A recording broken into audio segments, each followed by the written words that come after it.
The meeting to order, the Neighborhood Partners Fund Board, September 17th, it's 3:15 p.m. We'd like to call to order, please. Oh, sorry.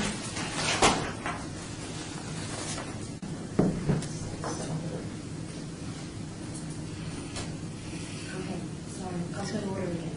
I have to, okay.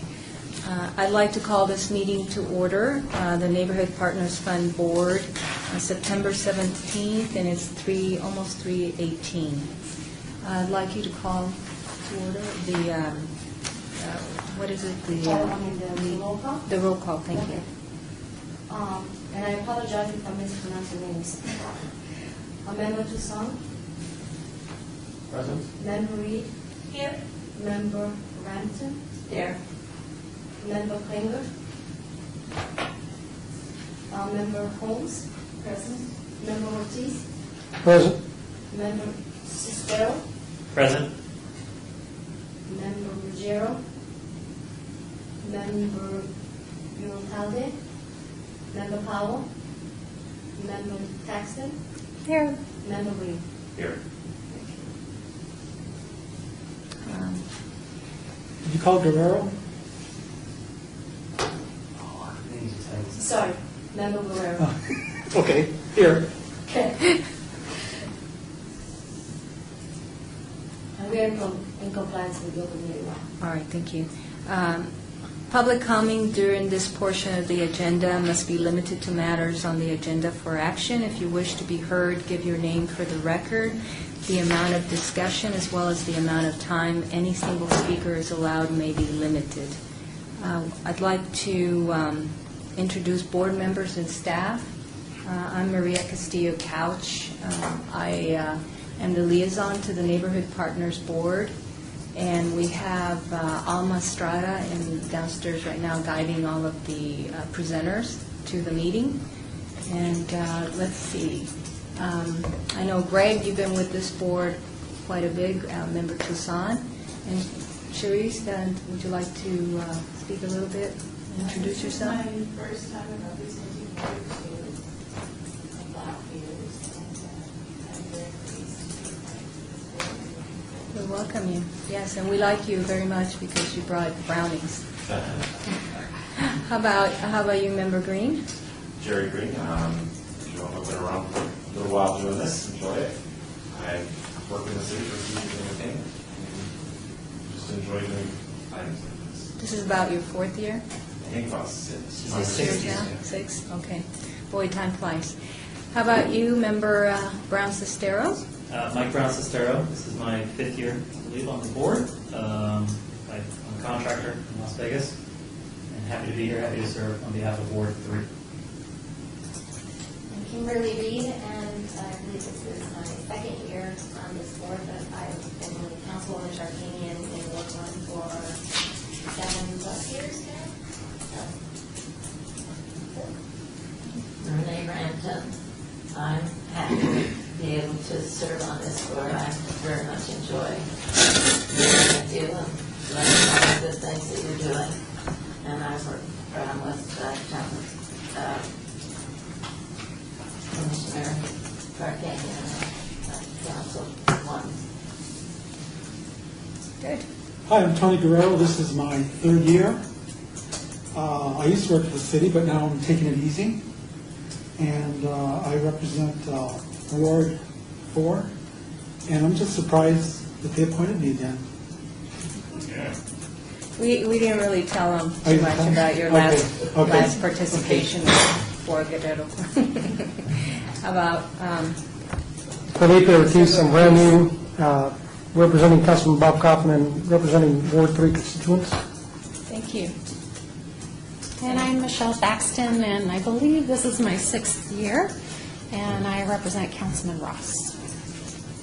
Okay, then let's review the bylaws and responsibility. We really thank you for being here and for being with us so many years, making it easier for us to be able to select some of the nicest projects out there and make funding recommendations for the board to the council to approve.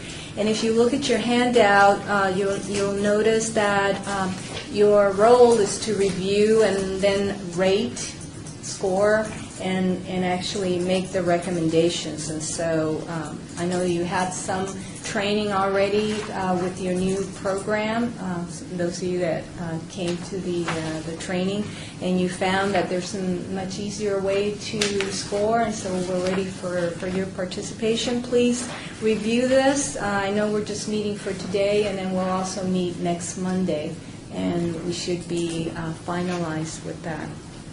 And part of the bylaws is that we are required to, I'm sorry? Yeah, it was number 6. To elect a chair and a vice chair who can then, I'll turn over the meeting to those 2 individuals, and then I'll have to ask permission for continuing the process. So with that, I would like for recommendations for chair. Who should we recommend to be chair, and then you'll take a vote? I nominate Mike Sestero for chair. Felipe Ortiz nominated. Let me second on this one. Okay. I'll second. Great. Well, we don't need to do it on the small anyway. All in favor? For Aye. Aye. Opposed? Abstain? All right. And now for vice chair. Who would you like to nominate for vice chair? Jerry Green. I would like to nominate Jerry. I second that. Okay. We'll let you second, even though we don't second. Oh, yeah, okay. But we like you to say Okay. it. All right, all in favor? Aye. Opposed? Abstain? All right. Thank you. And now, I'm going to turn it over to you, Chair, and then I'll have to ask permission. So act like a chair now. Number 7, and then I'll ask permission. Thank you, everyone, for your vote of confidence. I appreciate that. Continuing, we are currently on item number 7 of today's agenda, the September 17th meeting. At this point, I'd like to turn it back over to Maria Castillo-Couch for continuation of some of the housekeeping duties regarding this meeting before we begin the presentation. I distributed the summary. I do this for you every year. It gives you not only the name of the organization, a little summary about the projects, and then tells you what ward it's from. And one of the things that we've always done for the last, we've been doing this 15 years now, at least 14, because I got the recommendation from previous boards, is that we include not only the applicant request, but the minimum request, and in that manner, at the end of when you start discussing what might be the funding recommendation, you have a little bit of leeway as to what to do for that. And so I'd like you to I think I've given some information, from the Zoom grant, because you had some training and you have the ability to start rating some of these projects, is that there are 21 projects that have submitted for funding, and if you look at the last page, which is page 5, if you look at the total amount of applicant requests, there's $81,200. There's only $55,000 in the pot. So that means that to be able to fund at the maximum request, we're at right now $26,000 difference. However, if you look at the minimum request, $58,200, there's only a $3,200 difference, so it makes it a little bit easier. One of the applications that was in Ward 4 from American Village 2 was the only one that did not fulfill the requirements by providing volunteer hours, some of the other real basic information that we asked them. And so that did not meet criteria, so it's not part of your packet, but everyone else did submit a completed packet which was reviewed.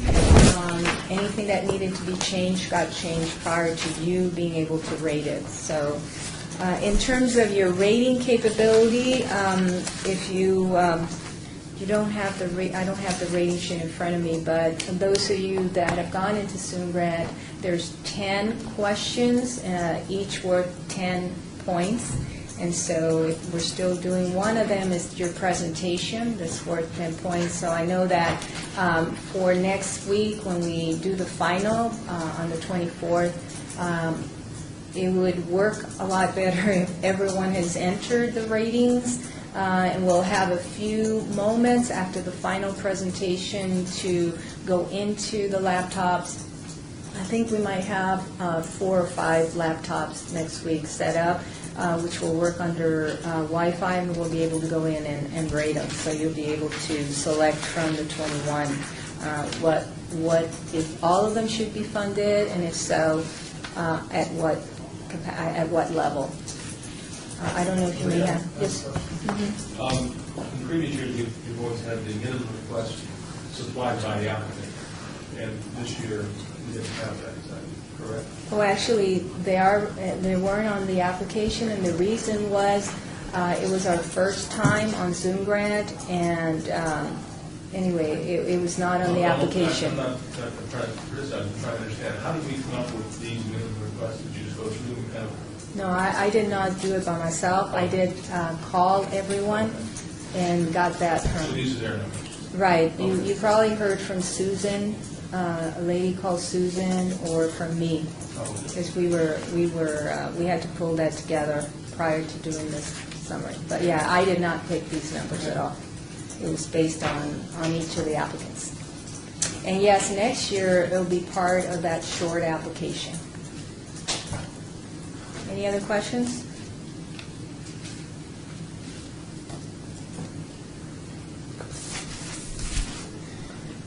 Okay, and I do have the schedule, I believe. Okay.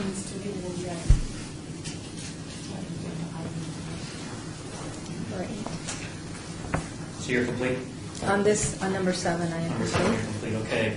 Item number 8, discussion for possible action regarding the neighborhood leaders presentation schedule for September 17th and September 24th, next Monday.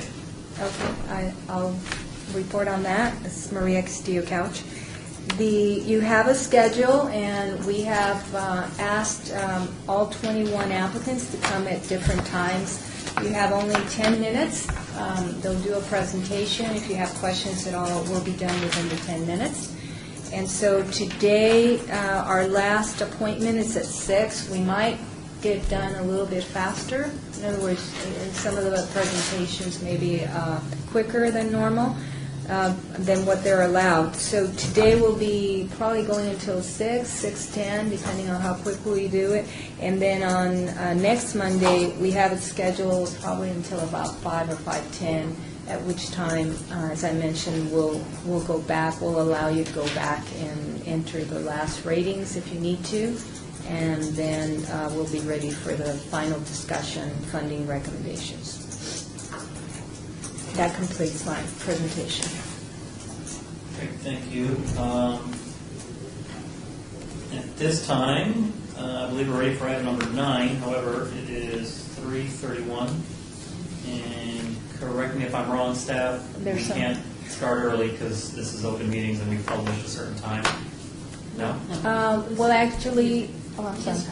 I have some people out there, so depending on who's there, we can start with that neighborhood if that's okay with the board. All right, any objection to that? Starting early? No? Great. All right, let me see who's out there.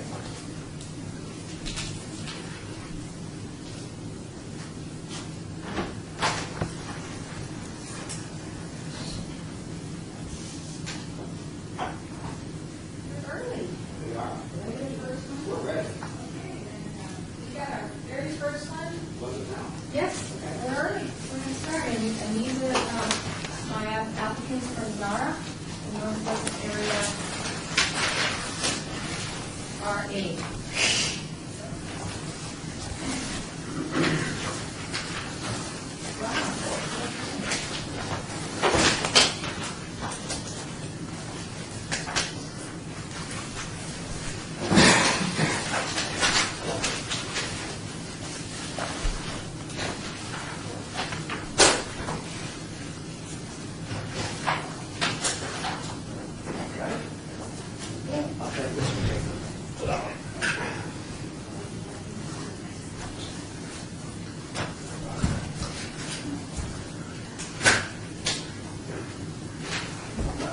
We got down to about 6.5 minutes, so.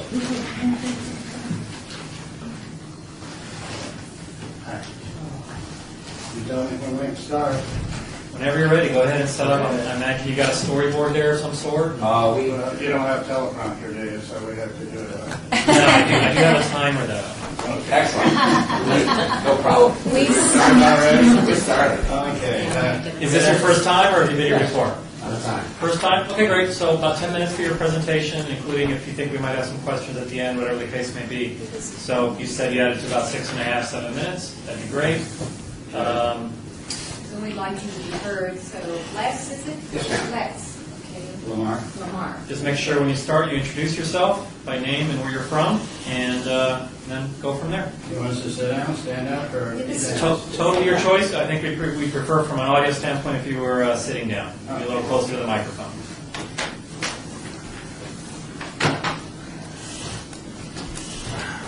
Okay, thank you for this opportunity to present our request to you today. My name is Lamar Riley. I'm the president of NARA, which is Northwest Area Residents Association. We've been operational now for some 18 years, and probably one of the older associations in the valley. In 1995, we represented 388 homes, and last year we've had 814 homes, so we have grown a little bit. We occupy a triangle with the boundaries of Craig Road to the north, Decatur to the east, Rancho to the west, coming to a point at Cheyenne Road in the North Las Vegas Airport. We're a neighborhood association, not a homeowners association. All our resources are volunteer. Our funding comes from volunteer membership dues, $12 a year from those who choose to join. About 15 years ago, we received a grant from the NPF for 6 neighborhood association signs to be put up around the 4-mile NARA triangle. And then we have one of those signs to show you. And then Lex Anderson is our NARA historian and the project coordinator, and he will carry on from here. Lamar's going to show you the old sign. He's the president, so he gets to do the fun stuff. I get to do all the fun stuff. This is the old dirty sign. So, We've been at it like 15 years. this is what they... Was that red at one point, I take it? Pardon? Was it red at Actually, it one was a point? maroon. No red, there's maroon. Yeah, kind of. It's done pretty well then. Yeah. So you're... Thank you. In the interest of time, I'm only going to give you the nuts and bolts of our history with this project. About 2 years ago, we began discussion on replacing the old signs. This calendar year, we made a commitment to make it happen. Since January, we've been inventorying NARA for time, place, and needs, researching city requirements, choosing a company to make a quality product, and obtaining city endorsements and city approval. To give you a better understanding of where we were before to where we are now with the sign. You can't write that. We spent the money out of our kitty and had one sign made up for your assessment, so there was no questions as to exactly where the money's going. So basically, our presentation is a show and tell, and Lamar is going to show you the new sign. That's the new one. Very nice. You can clap if you like.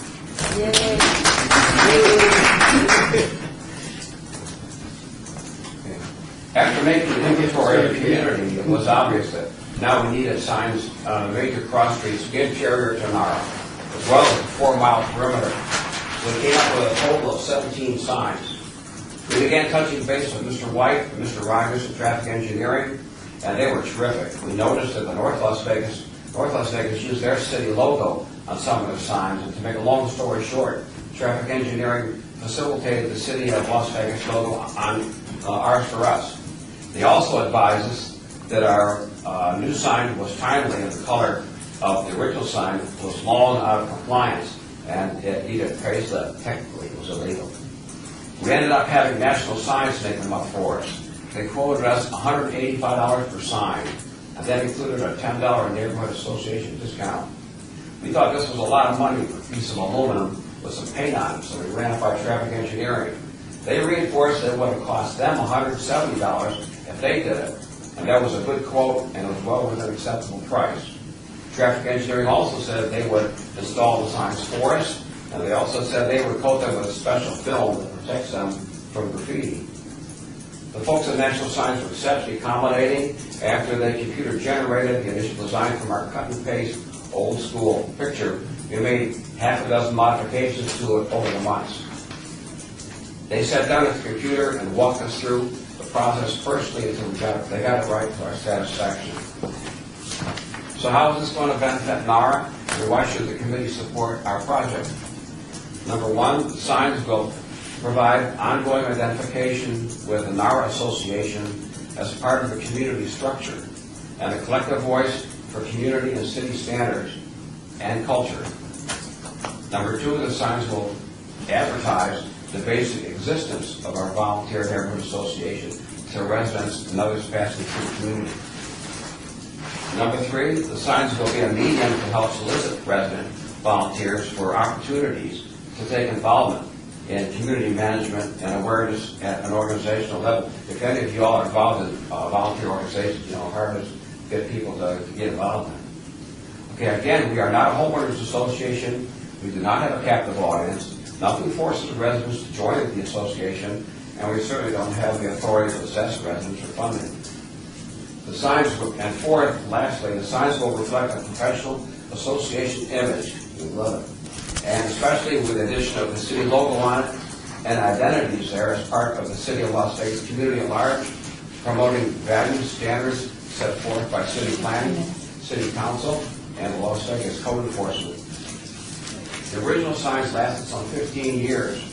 If the new signs last only 10, given the $3,400 cost, that comes out almost exactly $1 a day. We think that's a good deal for a great product. Thank you for your attention. We try to keep it short and directed. As you can see, we have the product. We feel it's fairly justified, and we feel the product sells itself. Now all we have to do is pay for it. Great, thank you very much. Good. 6.5 minutes. You're right at 6.5, you practiced. Try to get some time. I'd like to, at this time, recognize Mr. Green, the volunteer from Ward 6. Mr. Green, do you have any questions or comments? Oh, it sounds like a good project. I was just wondering, are they going on posts or Yes. on block walls? They're going to go on the light post, and the traffic engineering is going to facilitate that with us. We use their guidelines. They're the boss. And there's no cost involved from that? No. We have to drill a hole. Just like a nice project. Thank you. To find the area. We love our sign. I think it's great that you guys partnered with the city to get that coating for the graffiti. They said they'll do it. Yeah, that's great. Yeah. Actually saves them money. It gets coated, and it gets sprayed. I mean, it's, you know. Yeah. Folks, need to make sure you state your name before you make any comments or ask any questions. It's being recorded, audio only, not video. That comment was made by Tony Guerrero. Great. Anyone else? Ms. Saxton, final comment? Oh, we have a question from Mr. Toussaint. Go ahead. Go ahead. My question is, what is actually a rural designation neighborhood? Is that an official designation or just your description of what it is? Actually, there is an official definition. I don't have it here. It's in our mission statement, and then it's about 4 lines afterwards. It says exactly what a rural preservation community is. It's on our website. But that's not a city of Las Vegas designation. It is. It is, yes, sir. Rural community, they're able to have, Michelle Thaxton. Their properties are allowed to have horse, usually they're about a half acre or larger, their properties, and they are able to have horses on their property. Their lots are very large, and I gotta say that this is a really active community. For not having an HOA, they are very, very active, and these 2 young men here do quite a bit for their association. So I think it's great that they've gotten that many people involved into their community to grow it from 300 up to almost 900, so that's really good. You're welcome. Can I say that when we first started some 18 years ago, there really was a rule. People would say, why do you want to move out there? Nobody lives out there. That's too far away. You know, guy down the street had a cow, Benner had a cow, chickens over here, guy had peacocks over here. You wake up in the morning, it sounds like Old McDonald's farm. But those days are gone. Quick question, one last question if you don't mind, says Chairman Brown. You do realize that the volume of requests we've received this year exceeds our funding capabilities. In other words, people have asked for more money than we have to give. So for the record, is your $3,400 request a take it or leave it kind of thing, or is there a lesser amount that you'd be willing to accept to at least get the project going to some degree? What are your thoughts on that? We'll certainly leave it up to you. Our kitty isn't as big as some of the others. Sure. Every January, we spend 450 hours on the 800 resident mailer, and that's a lot of our kitty. But whatever time we can get, we'll get them one at a time if we have to. We're in for the long haul. Okay, great. We appreciate that. From here, the process is we still have quite a few presentations. Obviously, you were first. Later this month, we'll meet, make final recommendations, and at that point, somebody on staff will notify you as to what you received, if anything. Thanks, sir. Thank you very much for your time. Have a great day.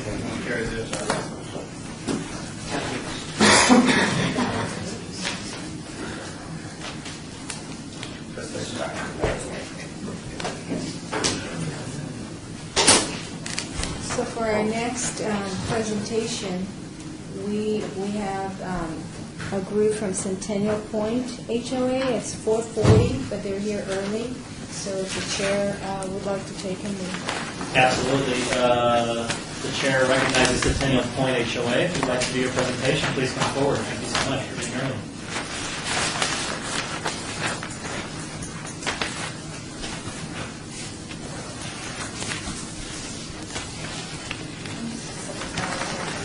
That's fine. Just make sure when you're speaking to seated at the table, make sure you identify yourself for the record, and you'll have 10 minutes, including questions afterward. You kind of saw what just happened, so I think you'll feel for it. Thank you so much. Let me know when you're ready to start. Hey, I'm Christy Oldenberry, and I'm the president of the Homeowners Association of Centennial Point. And I'm Eric Farrell, I'm the community manager for the HOA. So what we're here today to ask for is, as you can see from our, and I'll pass it on in a minute, we are looking to put in solar lighting in our community. We live in the very far northwest of the city, almost to South Haven, and the community is 266 homes. It's a very gated community with an association. The community was built, as many of them out there were, as supposedly called dark communities. So what the community has always depended upon is the coach lights from the home. And we have several streets in our neighborhood that have no homes on them, so they are very, very dark. And so we started phase 1 this year and have planned on phase 2 next year. And you can see from this diagram that we put in 8 already and are looking to put in 6 more. We have a very large park in the community, and it's very, very dark. So we have put in 2 solar lights there, and some additional on the streets that have lights. The reason we're coming to you now, as opposed to what we were doing in phase 2, hoping to do next year, is, and Michelle knows this, I've actually met Michelle Austin before. We live, you may know who I'm talking about. Alyssa Trumba was murdered just over a year ago now, and the vacant lot across the street from our community. And it had a great effect on the community as a whole, but I didn't realize until just this last May how much an effect it had on the neighborhood kids and how scared they were. I had 2 young girls come to my door this past May, and it was dark. They were going from one of their houses to the other, and they had to pass through the community park and down the streets and no light. And I've always told these kids in our neighborhood, if you're scared, if you need a Band-Aid, if you need a drink of water, come to my house. I will always get it for you. So they did. It was about 10:30 at night, and the 2 little girls came to my door, and this was them. They're 8, 10 years old. And they said, we're scared. We're walking over to my other friend's house, and we're scared. We don't want to end up like Alyssa. And it was then that I decided that this would be the project to come to the Neighborhood Partners Fund for the first time to get the funding so we can push that next phase up a year, as opposed to wait until the middle or end of next year. And As you can see from these pictures here are some of the kids in our neighborhood, in our community, and they're showing you where we're going to put some of those lights. They are hands, all of them, but they really enjoy doing it. But when I was telling them, this is why I need you guys to take pictures before me and show me, so we can tell everybody what we want the money for, they were very excited with the idea of not having to walk out of the dark. We do a lot of things for our community. We do movie nights, Halloween parties, Christmas parties, all of this sort of thing. And it is always a worry for the kids when they walk home at night to get back to their homes. So either an adult takes them home or our security guards take them home at night.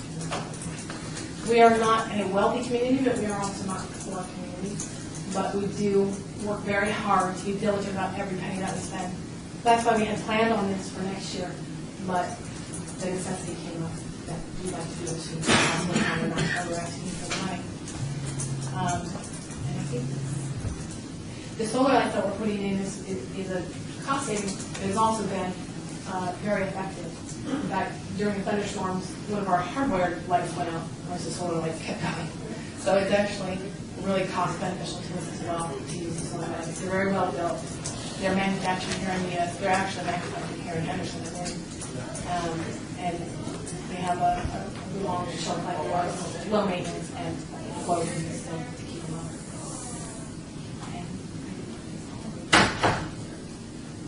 Great, thank you very much. This project is in Ward 6, so again, the chair will recognize Mr. Green. If you have any questions or comments, I'll let you go first.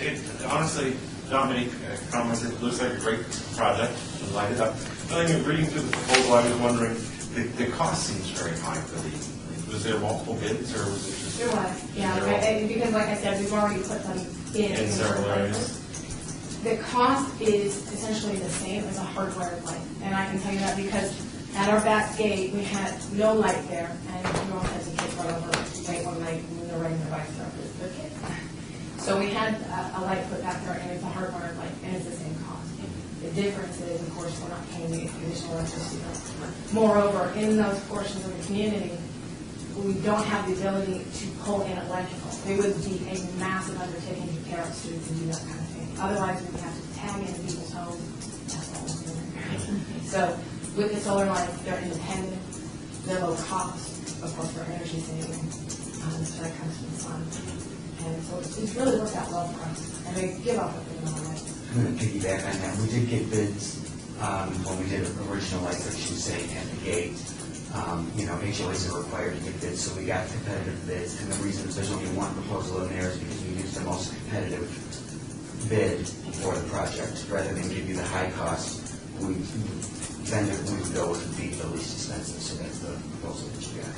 For the record, please, your name again. I'm sorry, I'm Eric Ferris. Thank you. Anyone else on the board? Any other questions or comments? Mr. Guerrero? Mr. Guerrero, you mentioned that some little girls went to your door for safety reasons, and you're putting up the lights also for safety reasons. Do you guys have a neighborhood watch program to also help? We have a neighborhood watch program. We have security guards at night. We are guard gated. We have surveillance cameras. I'm sorry, we are gated. We have security guards at night, and we have surveillance cameras.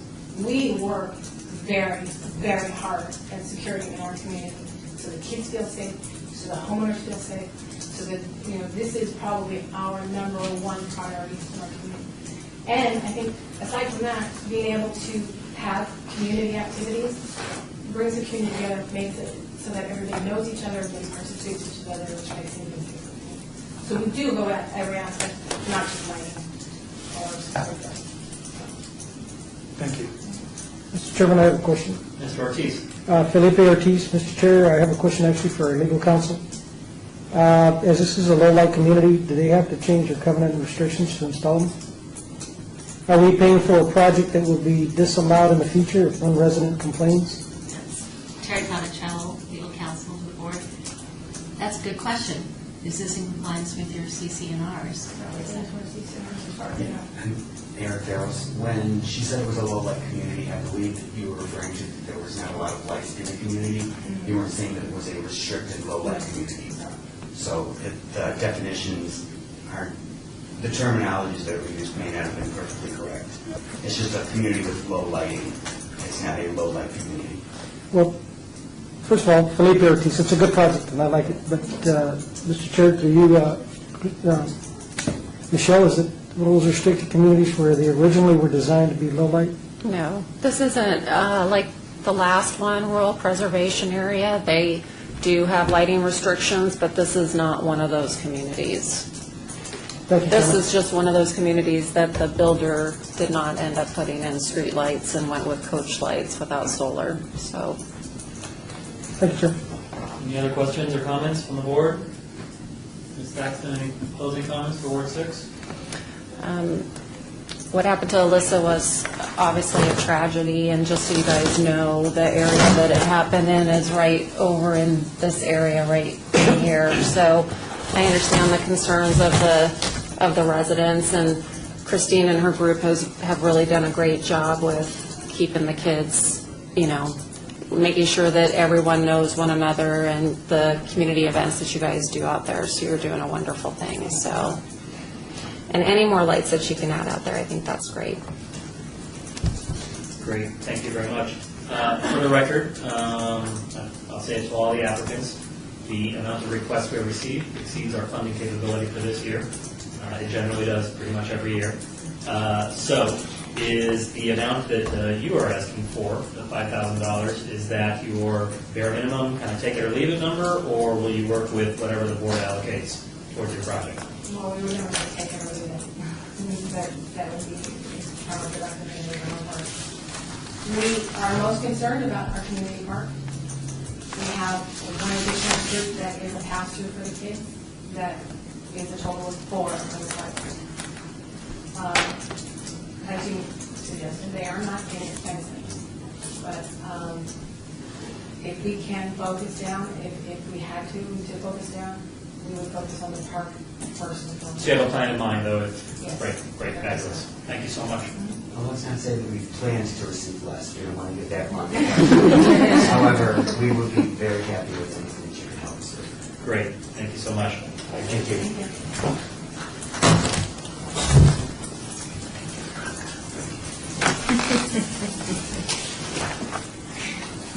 Thank you.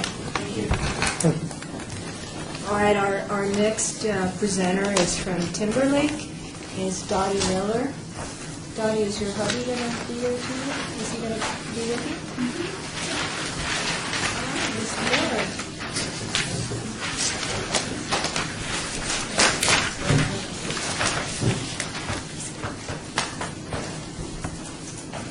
Hello, welcome to the MPF board. I don't believe this is your first time here, memory serves, or is it?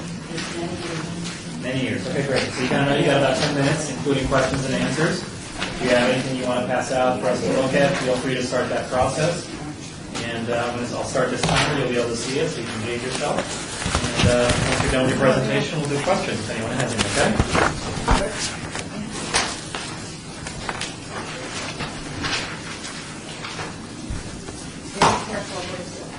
Yeah, look out for the boards and tables. If you want me to take them, and I'll pass them down. Here we go. Our neighborhood is Timberlake. Could you identify yourself, please, for the record, full name and your neighborhood, please? Dottie Miller, Timberlake. Tim Miller, Timberlake. Go right ahead whenever you're ready. Well, our neighborhood is Timberlake. They're up in the coast all the time. But Trinity Green and the Street Landscape Maintenance Association. We take a lot of pride in our community. We have a problem called pigeons. We have received an NPF grant in the past and used it to install surveillance cameras and DVRs. That has really been an asset to our community, and we thank you very much for that. Helping us get that equipment. We feel as though this might be a multi-phase project, phase project. We've had pigeons trapped, we've had them grow, and none of these methods work for our kids, and it's not very popular with our community. Therefore, we've decided to try a new method with the help of Department of Agriculture and Maria helping us to lead us in that direction. We decided to try a different method, seems to be better and more humane at this point in time.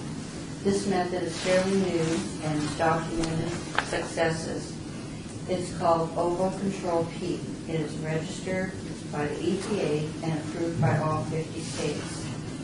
It is birth control for pigeons. With contraception, the population will decline naturally and will decrease the population by 50 to 55% the first 12 months of use. Recent data illustrates an 88% decline in the 28 months of continuous use. This is why we feel it might be a multi-phase project. Pigeons carry about 60 diseases. They nest in the eaves of roofs, our communities, where the air conditioners and heaters were on our rooftops. And they nest there very nicely. The uric acid in the feces will eat through roof tiles, automobile paint, etc. 2 of the diseases are very serious and could be fatal. These diseases can cause debilitating respiratory problems for humans. This project will make our community healthier, cleaner, and disease-free. Our project team at this time will be comprised of 8 men, 6 women. This team will be monitoring the feeder for the pigeons and filling it with contraceptive and cracked corn. The feeder must be monitored for at least a week so that the pigeons will eat the corn prior to filling the feeder with the contraceptive feed. We will also have a party planning and meetings set up to discuss various stages of the project. The estimated invoice from the vendor is $3,542.85, which consists of 14 30-pound bags of bait and the large tripod feeder, including batteries and solar panels.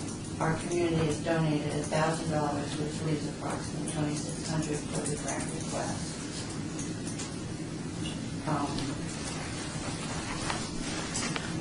They are multiplying rapidly. If we have a pest control company come out and they leave dead pigeons around in the streets, it'd be horrible. We've had trappings and it just keep coming back. So the pamphlet I handed out is not the full complete. I have a lot of information here. Henderson is using it and the county, from what I understand, and I do believe part of the city is using it. But I haven't been able to get anyone to return my calls to see if it's effective and working. The Department of Agriculture really thinks it's a good product to use, and we'd like to try it so that we can get a clean and healthier community. Great, thank you so much. Again, this particular project is in Ward 6, so the chair recognizes Mr. Green. If you have any opening comments or questions. How are you first? Good. I was just looking at the invoice for the 14 bags at 30 pounds a bag, and I just got to wondering how long a supply is that for this program versus how long it will take to abate the program. Have you looked into the problem? Well, I don't know how many we have. They're saying that like 1 bag of 80 pigeons. I believe we have over 200. Mr. Green, the chair doesn't believe that they've named the pigeons and started counting them. What I meant was, will the supply, as long as how much you're getting, how long will it last? And is, for your research, do you think this is enough or just a start? It's a start. Just a start. I believe that's about a year's supply. A year. Okay. I feel for you. My first home had a rooftop air conditioner. I understand. I was up there twice a year. There and down. I understand completely. Well, my husband put the chicken wire up there. It seems to work. Yeah. You see it all. That was my only question, just how long this supply would last you. Whether or not if it will help, I hope. They still lay the eggs, but they don't hatch. Over in Brampton, does it affect other birds? It would, if they ate the food.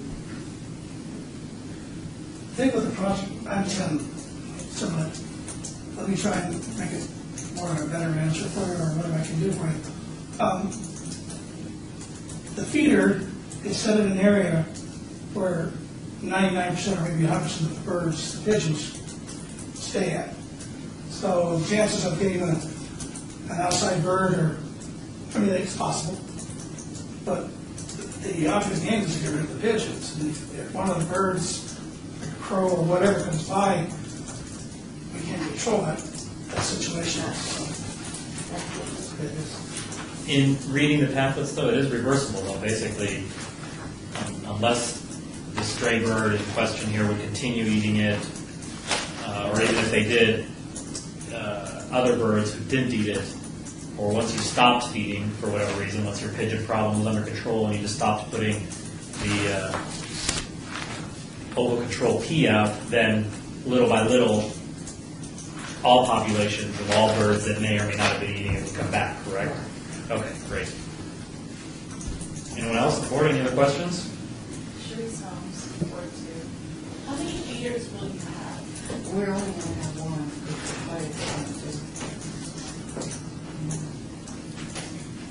There's 289 homes in our community. And we've found basically where there's one area where the birds are hanging out, where they have a good time together, swim, eat, whatever they do. And then they go and do their around our area. So we're going to target that one area where we can get a home for them. That's right. Any other questions, comments?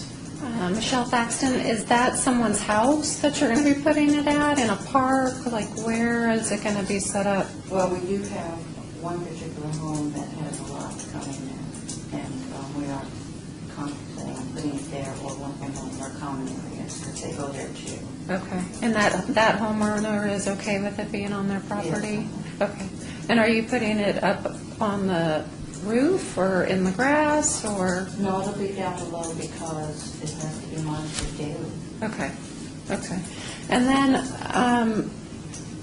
how long, I guess I'm thinking of birth control for people. Usually you have to take it every day. Is this something that that these birds are going to have to eat on an everyday basis to get it to work? Okay. And then once the food runs out, obviously, then the birth control stops. Well, we'll be buying more. Okay. Okay. We'll do it for the whole year and see what happens. Okay. They're saying 50-55% decline in population. They obviously live for like 4 or 5 years. So over that period of time, if we decrease 50% or 55%. Do they know how long it lasts for? So like if a bird ate it today, how long will that stay in their system to work? Did they give you any numbers on that? No, they didn't, that I recollect, but if daily, you have to eat it daily. Okay. Okay. Staff? Maria Castillo Couch. I wanted to let you know that any process that is addressed through this feeding has to also be addressed from the resident side. In other words, what's the food that's out in the homes, the water, and it's very similar to other issues that the city has experienced with rats that live in the palm trees. So a lot of it is they have sources that keep them coming back. So part of what it's in this project that we've discussed with the Department of Agriculture is to also come in and talk to the homeowners about those issues that may be continuing the pest problem. I have one last question. Kimberly Reed, what is the point? I'm sorry, but what is the point of this particular feeder? What's the benefit of it? I know that pigeons in my house will eat food out of the bowl. There's like a little tray under there. Okay. And the feeder, the round part, is where it drops down into the feeder. Okay. The tray. This is the chair. I'm guessing, just from what I read about it, that it's automated. Okay. So they won't have to keep filling it every day. Okay. Or if all of a sudden 80 pigeons swarmed on it, and it was wiped out in 10 minutes, it'll refill, but I'll just keep refilling as long as it needs to, Got it. as long as there's consumption. Mr. Chair? Yes, sir?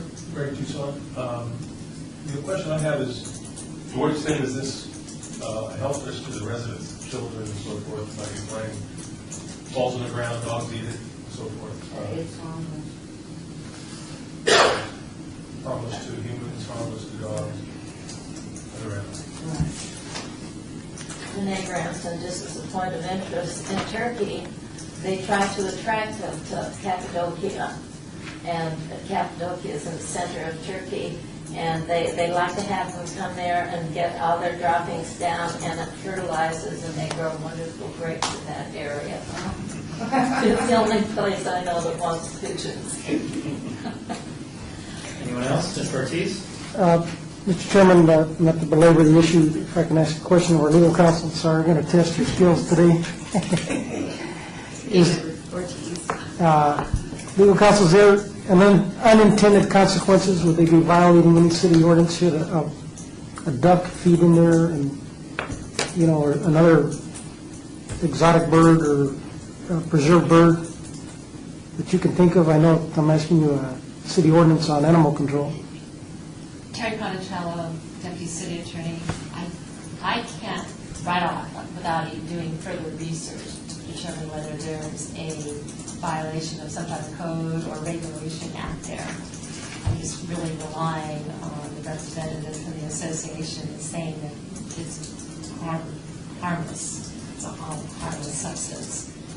Well, I don't know. If something were to happen, then that's something that we're going to have to approach and see if there's any liability to some exotic animal out there that may get harmed by eating this food.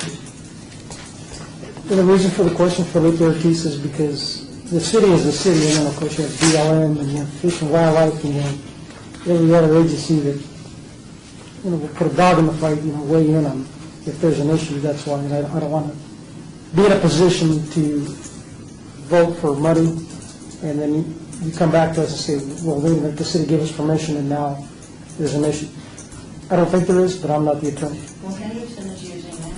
Okay. The county is using it also. Okay, very good. The city is not giving them permission Thank to you. use this. They're not authorizing them to use this. They're coming to us for the grant amount. Granted. Okay, very good. Thank you for the clarification. Any other questions or comments? Great, thank you. As you heard from the previous presentations, of course, our requests this year far exceed our funding capability. So when I look at your application, you're asking for $2,600. Is that kind of a take it or leave it kind of number, or should we, be able to fund your project at a slightly lesser amount? Would you be open to accepting that amount? Okay. Great, thanks so much. It takes a couple weeks for us to go through all the presentations and sum it all up, and then somebody from staff will get a hold of you and let you know what's decided. Thanks so much for being here today. Thank you. Thank you. And if it works, I'm doing it in my house. If it works, I'm doing it in my house. Your pigeon?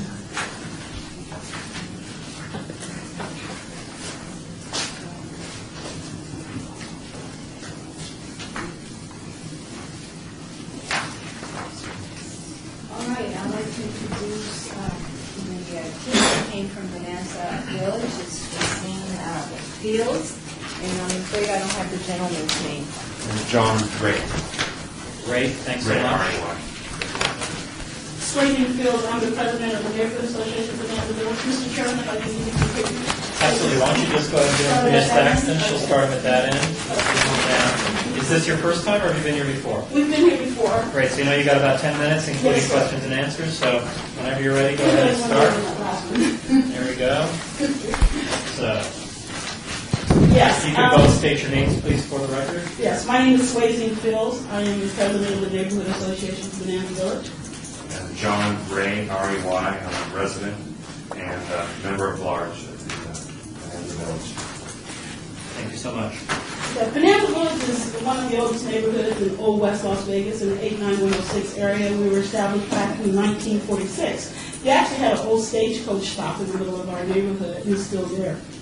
Our neighborhood, like most neighborhoods, with the downfall of the economy and the real estate properties, we've been working really hard to get the residents to try to keep up their property.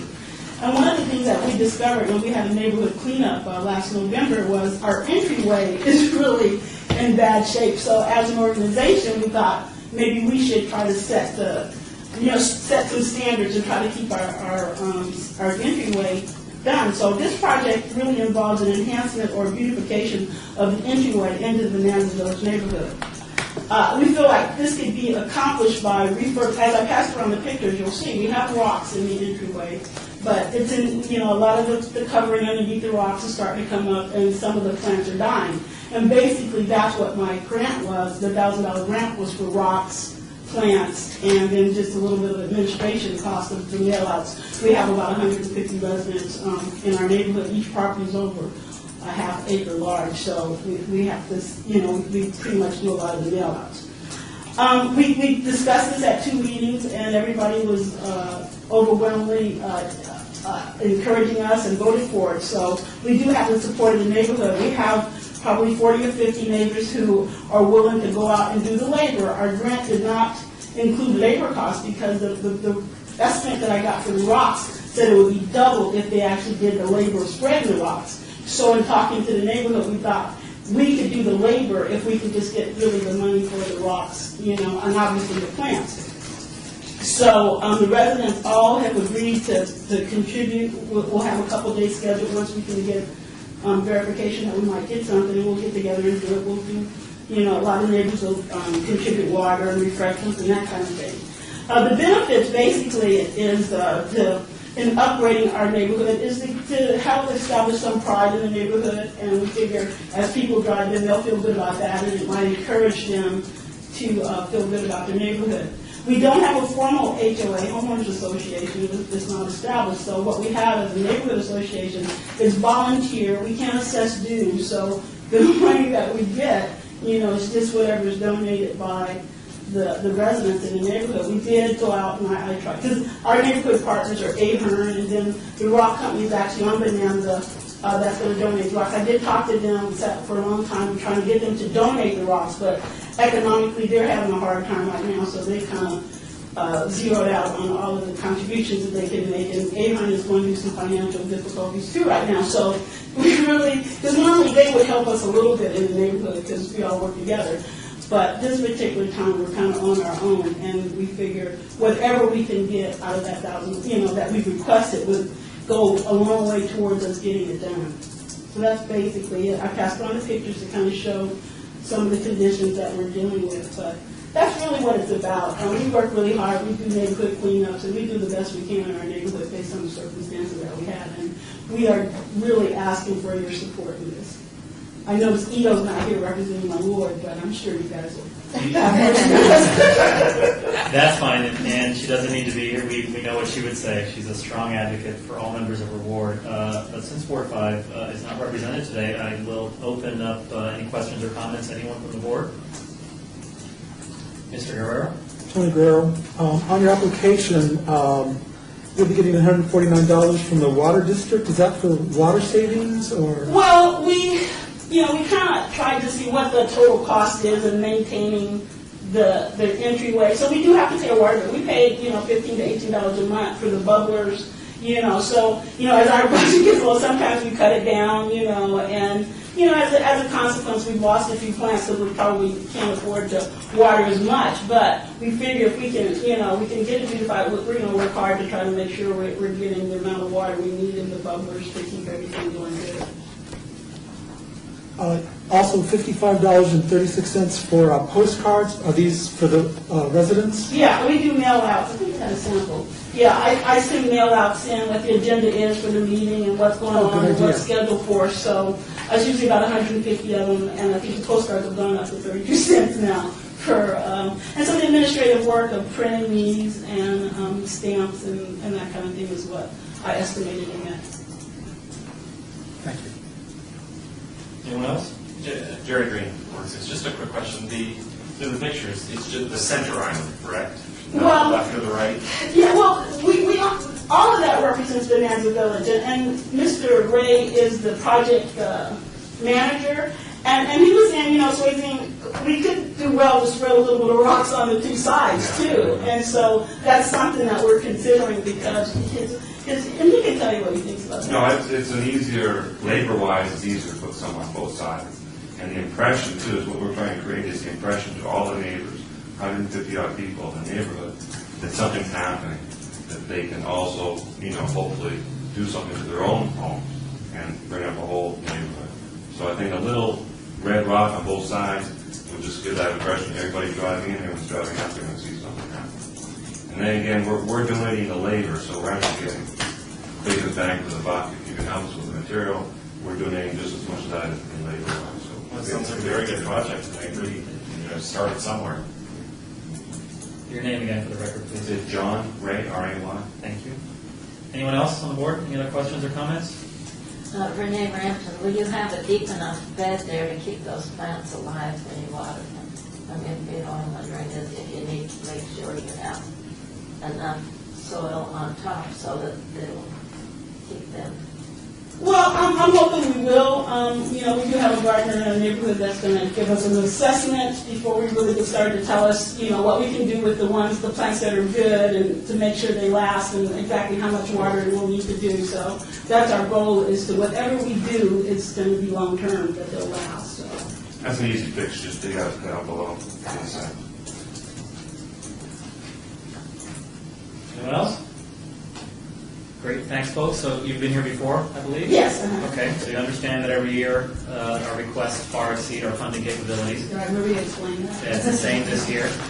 So the number that you presented as your request here, which I believe was $1,000. Yes. Is that kind of a take it or leave it number, or do you have a? No, there's not a take it or leave it. Obviously, we'll take whatever we get. We're hoping we can get the cost of the rocks, which Sure. would really go a long way. If there was a minimum involved, that would be what we would need. Okay, great. Thanks so much. All right, thank you. Thank you. Thanks. Susie. You can have it for the record. Yeah. Our next guest is Donna Toussaint from the Lakes. I have brought some pictures of them. Here.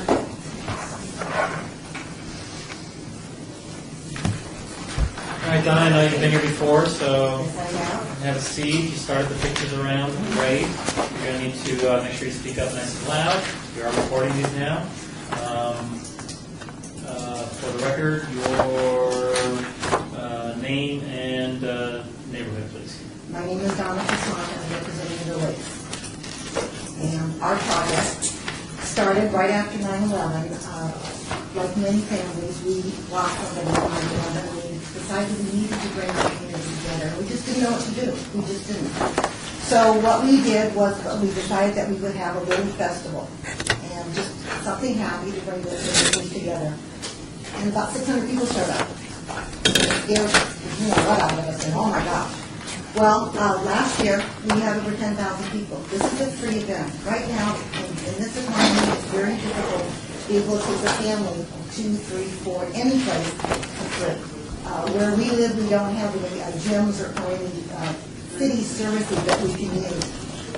It takes us about 9 months to put this project on. And we have some wonderful entertainment. We have schools that entertain. In fact, Councilman Bob Beers asked me to get Cashman Middle School to be on stage this year so maybe he can play with them because he attended Cashman. So we're doing that. We have one of the things we have is we have a Santa's Village for the children. And we have, well, you'll see in the pictures, the most awesome Santa Claus. And it's free. The children get to sit on Santa's lap. They get a toy. There's petting zoo. There's free pony rides. Last year we had a 20-foot, this is so cool, we had a 20-foot solar-powered bubble machine. And the kids had more fun with the bubble machine than they did riding the ponies because they were crying as the parents were taking them off. We also have arts and crafts for the children. RTC donates a bus for us, and the children go in there and they draw pictures and cut out things, and it's all free. Everything is free. The only thing you can pay for is food, and for a $5 donation to the festival, the associates Outback Steakhouse is on site cooking meals. You'll never make it more than $5. We want this affordable. I mean, we don't charge anything for admission, but we want everybody to be able to come, especially in these economic hard times. We have wonderful, and we actually have these ladies that started our show off last year, and they range in the age from 65 to 90, and they were tap dancing. And I mean, they were like the Rockettes. They were really the hit of the show. They were really great. We also have proposed on cats. I don't know what that is, but they take animals who, their families, they move out of their homes, they don't take the pets.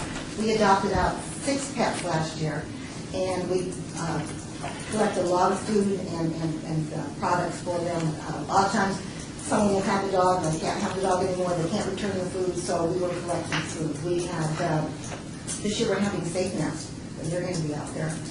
And we have a car show. We have an incredible car show. It really is. It gets bigger and better every year. And a craft show that is going on. So when you come, you cannot have a bad time. I mean, we have had so many inspirational stories. I think some of you might have remembered the story. We had a little boy who wanted to go to Opportunity Village, and his mother called and she said, I can't afford to take my son to Opportunity Village. He has leukemia. This is going to be his last Christmas. I'm a mother of 3, a single mother from Utah, and if my son doesn't get a bone marrow transplant, he said, what does it cost to go to your festival? I said, it's free. It doesn't cost anything. So I'm on stage announcing this big group, and I've got Congressman Shelley Berkeley behind me, and I look, and Santa's crying, and Mrs. Santa Claus is crying, and I went, oh my God, this isn't good. So I went over, and what happened was the little boy sat on Santa's lap. When Santa says, ho, ho, ho, little boy, what would you like for Christmas? He said, bone marrow transplant, Santa, because I'm going to die. Well, Make-A-Wish was there. Guess what? Little boy got a bone marrow transplant, and he and his mom and his 2 siblings got to move back up to Utah. And from what we're understanding now, he's doing just fine. And we have all kinds of stories like that. What we do here is we put smiles on people's faces.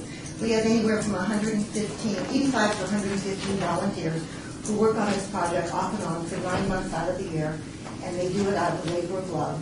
And this is a really great project. It does put smiles on people's faces. We have a couple of what they call memory care centers. My name's called and what they'll do is they'll put their residents in buses, and they'll bring them over and let them enjoy the festivities, and they have a wonderful time. Everybody that goes to this has a great time. It really is. We actually got a letter of commendation from the U.S. Congress for our volunteering and how we give back to our community. Is there anything else? We're good. Thank you so much for your presentation, Ms. Holmes. As this is a Ward 2, I'll give you the first opportunity, question or comment. I'd like to say, Sharice Holmes, I have been to your parade, and it is truly wonderful. I work at NJ Christensen's teacher, and the students at NJ Christensen were performing that particular year, and they looking forward to performing. And after the presentation, after the show, they came back to school. They were so excited, and the parents really enjoy it. The whole community really is involved in it. It's just wonderful. Yeah, they've been with us almost every year. And I did forget to say that we do have the only electric lighted boat parade in the city of Las Vegas. And we have about 35 boats that light up. It's an hour, and there's plenty of viewing. We have bleachers, and there's plenty of places where you can stop and see the boat parade. And this year, Councilman Bob Beers is our Grand Marshal. So we'll have a good time to address the residents and get on the boat and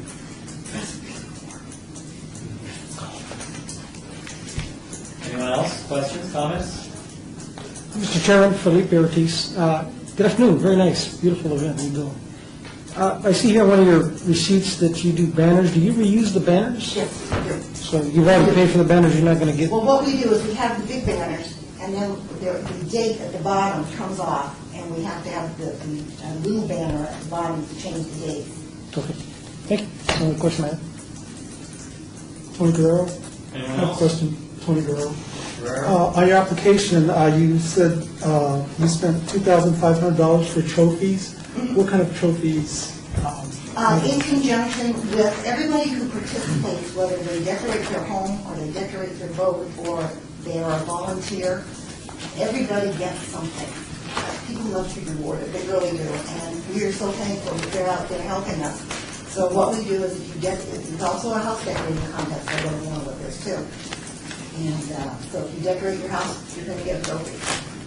You need more than like hope. You need guys to know that you've tried to make it a trophy. Renee Rampton, I've attended private parties during there. I mean, it's not just the people that are listed in here, the whole area celebrates that. My son went to a different party than I did.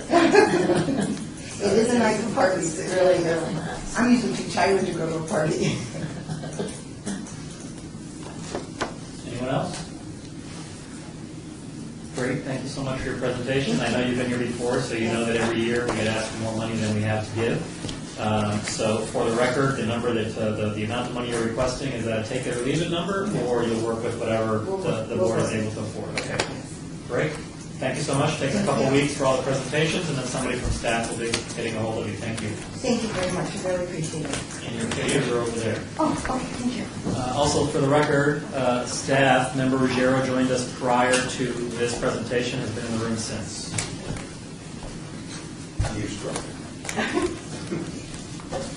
Thank you. Our next presenter,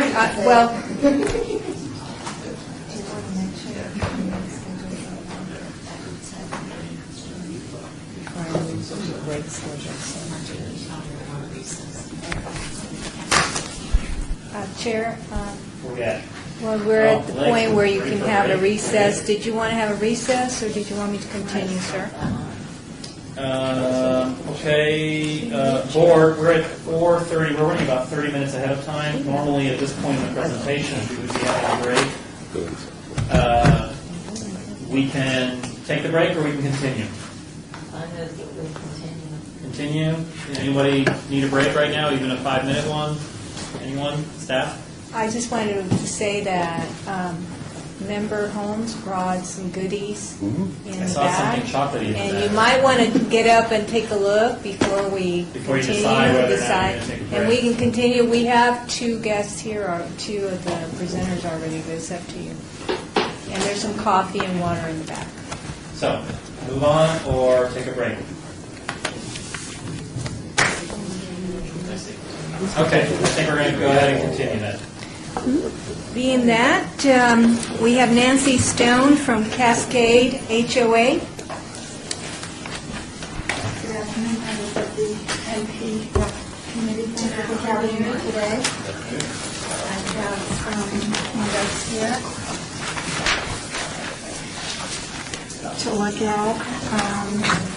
I think it was a little stringent when I wrote up my piece because I followed everything by the letter, and I can see I was a little bit more relaxed than that. No. The reason we can be relaxed in this environment is because the application, the paperwork is done to the left. Okay.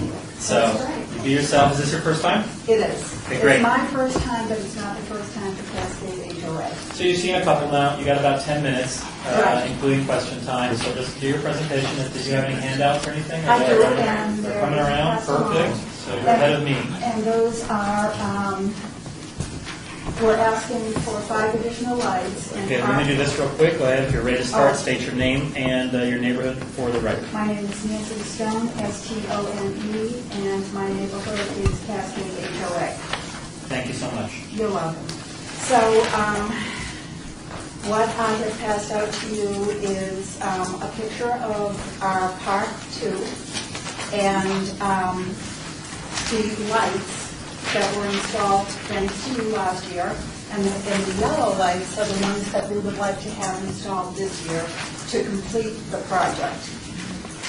So, I just want to tell you that the Homeowners Association, the board has 5 members who unanimously agree on safety, progress, improvements, and fiduciary responsibility of the board. One important note about our board is that we seem to have various strengths.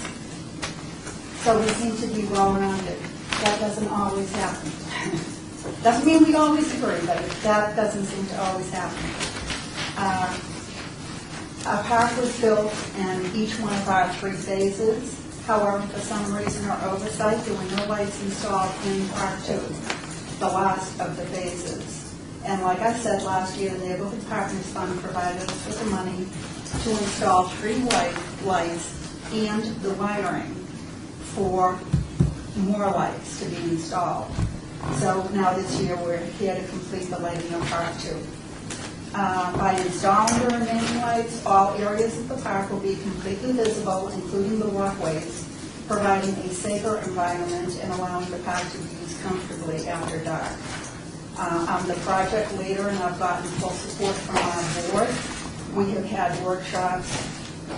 We have, I attended the grand seminar, filled out the forms, contacted vendors, suppliers for donations, and wrote and sent out the newsletter informing the community of the project. Even though there are 3 parks, and you can say that there's one for each phase, we feel that the park belongs to the whole community, each park. So others in the community will prepare a pot lunch dish and bring their families to attend the gathering after the lights have been installed.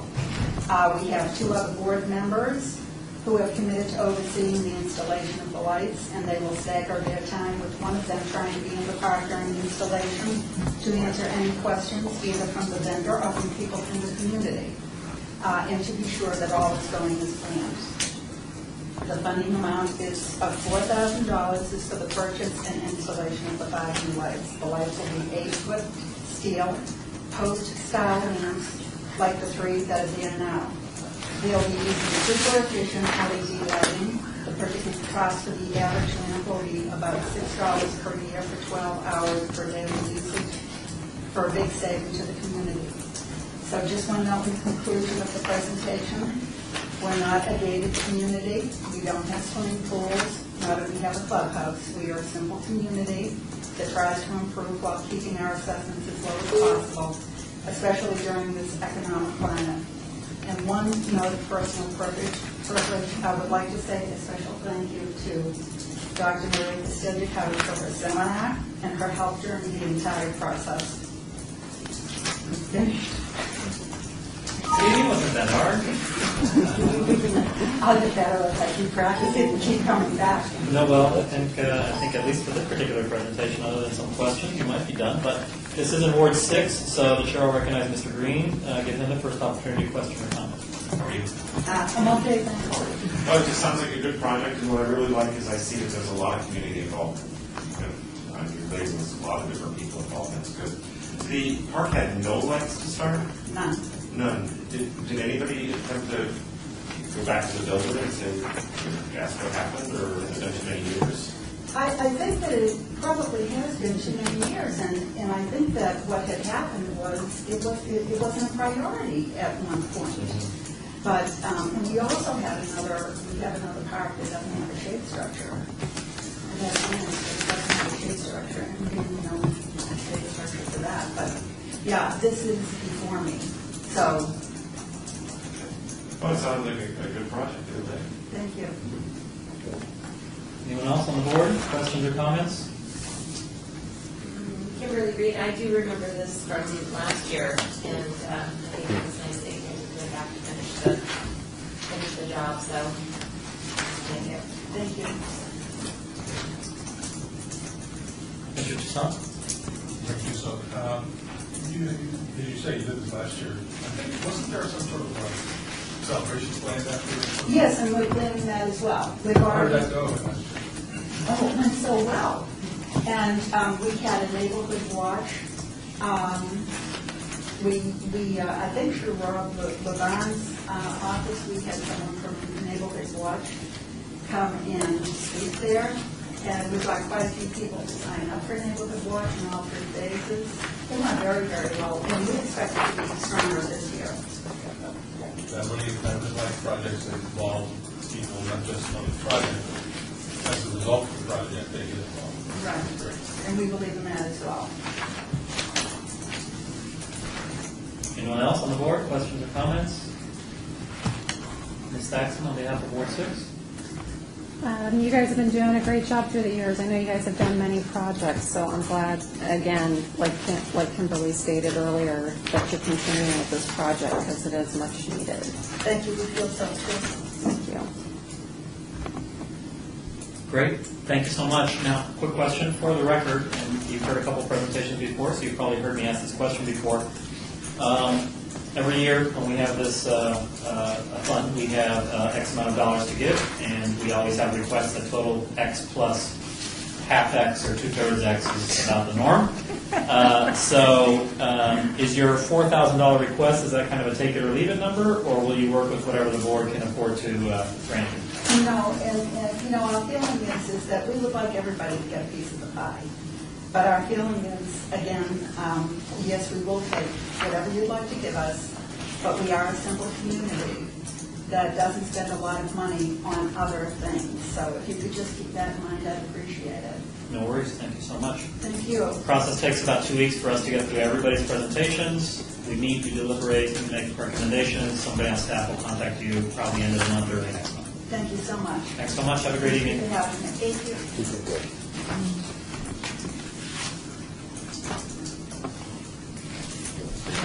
Chair, although we have one half of the presenters here for the Las Vegas Art District, we still are missing Dave Soto, so he would like to wait until... No, absolutely, that's fine. We're Because we running have- ahead, and we're not going to hold that against him. So, board, whether you want it or not, we're going to take a break. 10-minute break starts now. Sounds good. Go for the chocolate, set your timer. Go for the chocolate over there. They're in Middlesex, Johnny's, and they're talking to the whole thing. Yeah. Let's hear it for the new person. I nominated the wrong person. didn't I? Yeah, that's all right. That's a little harder next year. Initiated. Wait a minute, that's not what I told her. What I said was that since she was so special, she was telling me how she's got, this is a business that she does, so you can order cakes, and I just figured that a good way to let other people know what Thank she God was it's on the doing. record. Might we say some of that? There you go. I'll be right back. Yeah, is anyone else? Hello.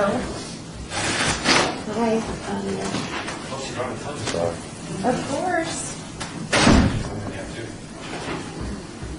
Did you call my cell phone? No.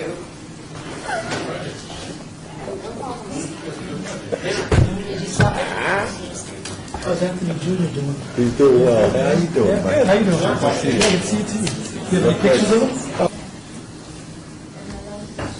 I'll take care of you next week.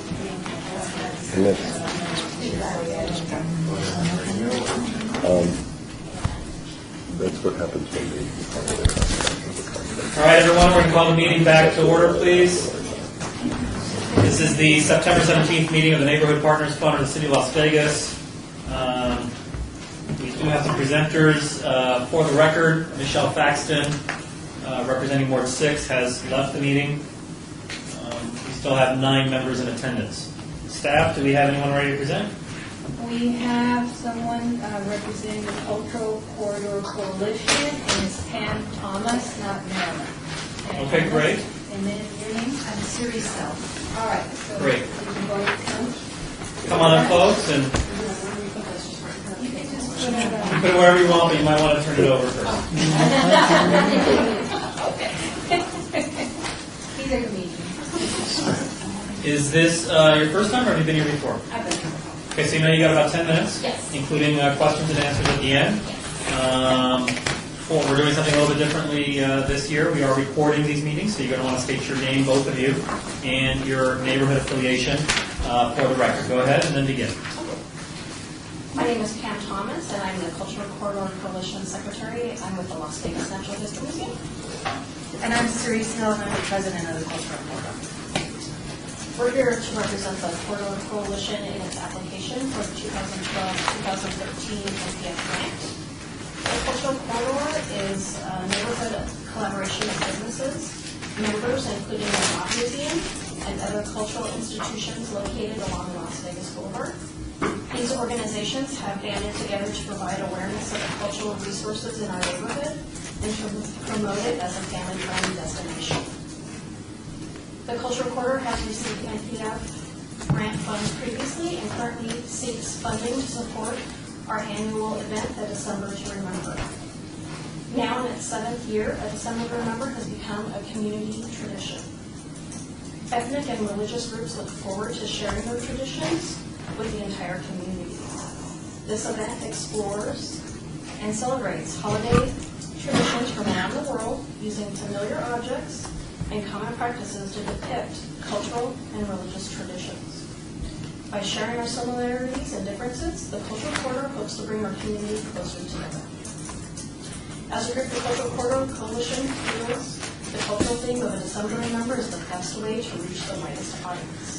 It has been identified as a priority to not only celebrate Las Vegas's cultural diversity and build community pride, but also to create an awareness of the downtown cultural institutions and promote the neighborhood as a safe and fun destination.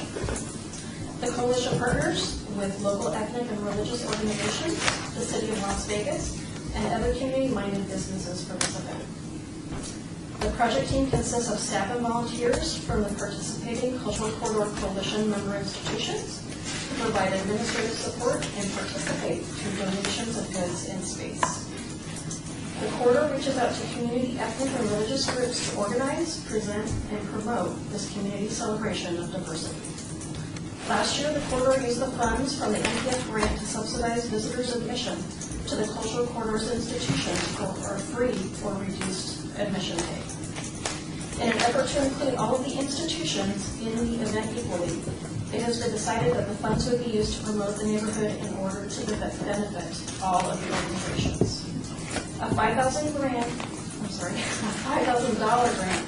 from the Neighborhood Partners Fund will promote audience development and allow the Cultural Corridor Coalition to continue to provide this month-long quality family experience to more than 9,000 Las Vegas residents. Great, thank you very much. Culture Corridor is located in Ward 5. We have no representation from Ward 5 today, so I'll open up discussion to any member of the board. Anyone, questions or comments? Tony Guerrero, I have a question. I noticed on your application, Clear Communications, you advertise or do promotions on 93.1, 95.5, and 106.5. Do you guys target like any of the Hispanic community or? To be honest, this is going to be our first time promoting on radio, so I just got, Like some quotes. doing something in Spanish or on KCP radio? It's something that we could definitely do. Like I said, we just ended up, trying to get quotes to have something to submit. We hadn't really, gone that far into, thinking exactly which, radio stations we would actually do. Anyone else? We've always, and I'll add this, we've always done TV when we've promoted the event, so we decided to go with radio this time. Great, thank you. Mr. Toussaint? Yes, how many people do you say participated in this, people came to this event? Well, in the past, it's kind of varied. We're hoping to get at least 9,000 people this year, into our downtown area. We've had probably 12,000, at times.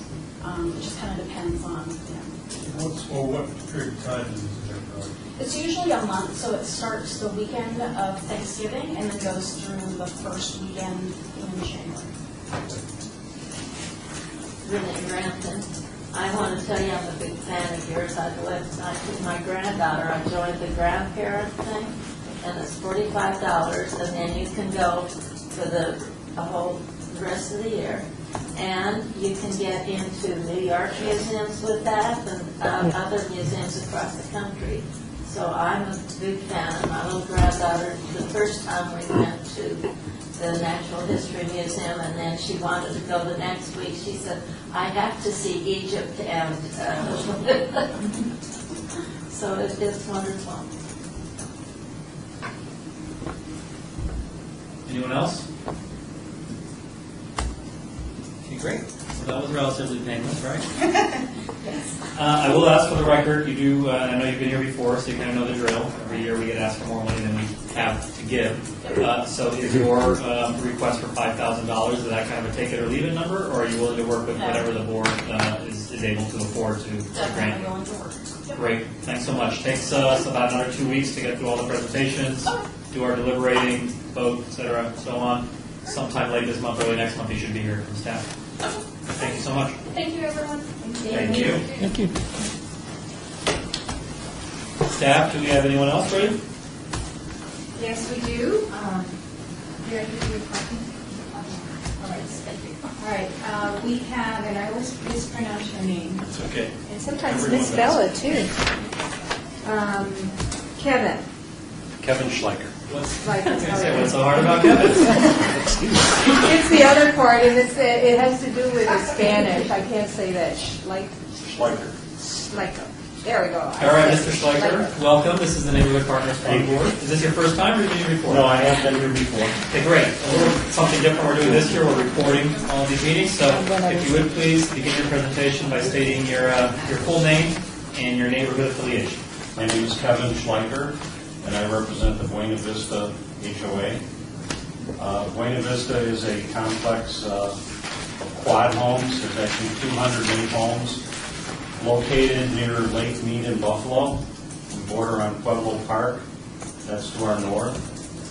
And our community has received NPF grants 3 times previously. I think the last 3 years, actually, we did receive money and funds. Previous projects that we had were painting some of the interior walls of our complex. We also painted the wrought iron fence which borders on Pueblo Park. Because I guess the wrought iron fences are both sides of it, I guess, we found out. And we also used some funds 1 year to improve our lighting, security lighting by the pool, and also restriping our parking area and providing handicap parking area spots. So that's what we've done with previous funds. Our project this year is a one-time project. We're looking for some funds to improve our swimming pool area. Now, swimming pool sounds like a frivolous thing, but in Las Vegas, it's really not. A lot of our people in our community use the swimming pool. We have a lot of young families that use the pool. And unfortunately, we have a cover over part of the deck area. There's a canvas cover, like you see in the parks, I guess, those big blue park things. But it's come under disrepair over the last few years. And there are a number of rips and tears in it, and it's starting to really be an eyesore, and it's a problem that we have. We called a couple of companies to see about repairing it, but we're told it can't be repaired. And we've had a couple different companies do that, so that said the same thing, that it cannot be repaired, it had to be replaced.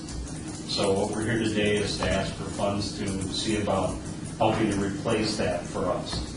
And we feel that if we do get a grant from NPF, we can replace it, with partially your funds and partially with the HOA funds, and make the community, more proud, more viable, and certainly more beautiful to look at. So that's one of the things that we intend to do.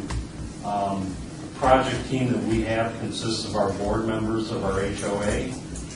Certainly, we have concerned community members that use the pool and want to have this replaced.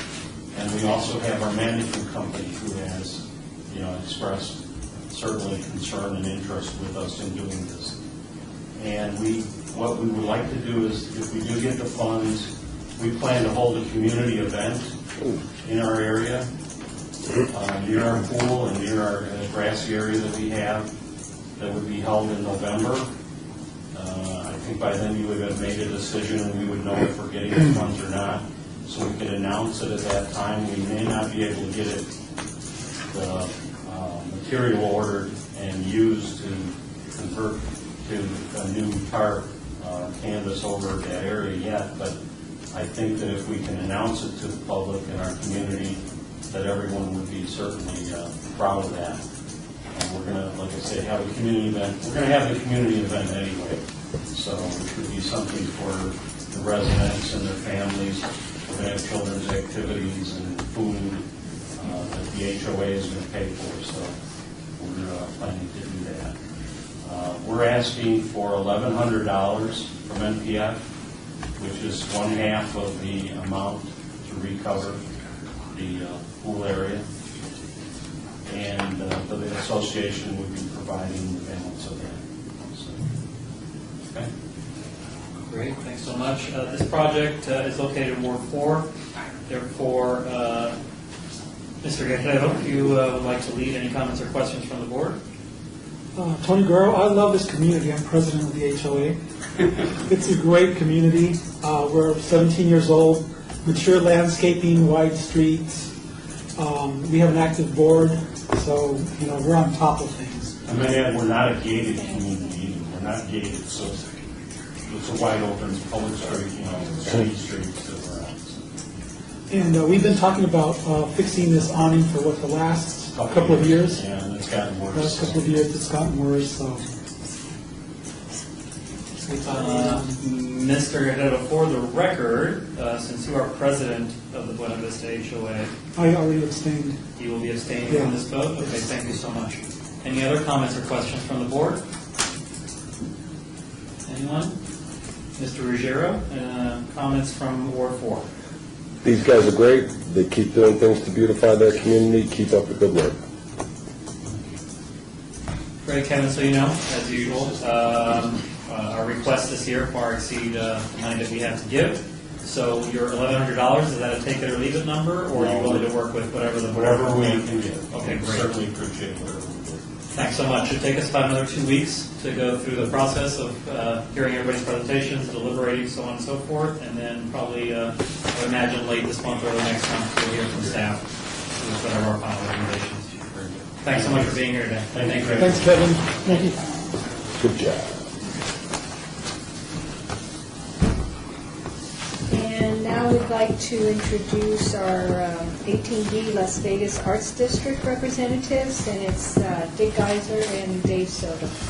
Quick point of order, real quick, to the board, please. If you have any affiliations with anybody that's presenting before us, just instead of us having to handle it later, it'd be great if on the record today, before the presentation, you let us know and let us know whether you'll be abstaining or not, just so that's all on the record up front and out in advance. Okay? Thanks so much. Chair, should I do that now? No, I don't think it's necessary. We've done that presentation. We'll handle that during the voting. I think we're good. Okay. So, folks, first time here, or have you been here before? My first time here. Okay, great. So you have about 10 minutes to go, or to do your presentation, including questions and answers. So I got a timer here. This year, as different from last year, we're recording these meetings now. So start by both of you first stating your name and neighborhood affiliation, and then go into your presentation. If you have anything to hand out, pictures or anything, just start at one end, and we'll pass them around. Okay? Any questions? Okay, great. Go ahead and begin. Dick Geyer, President of 18B, the Las Vegas Arts District Neighborhood Association. Dave Soto, I'm the treasurer and board member for the 18B Neighborhood Association. I'm also the owner of 18 Matter Facts, the manufacturer of the project. This neighborhood association really began in 1998 with the first downtown arts festival, which then became First Friday later.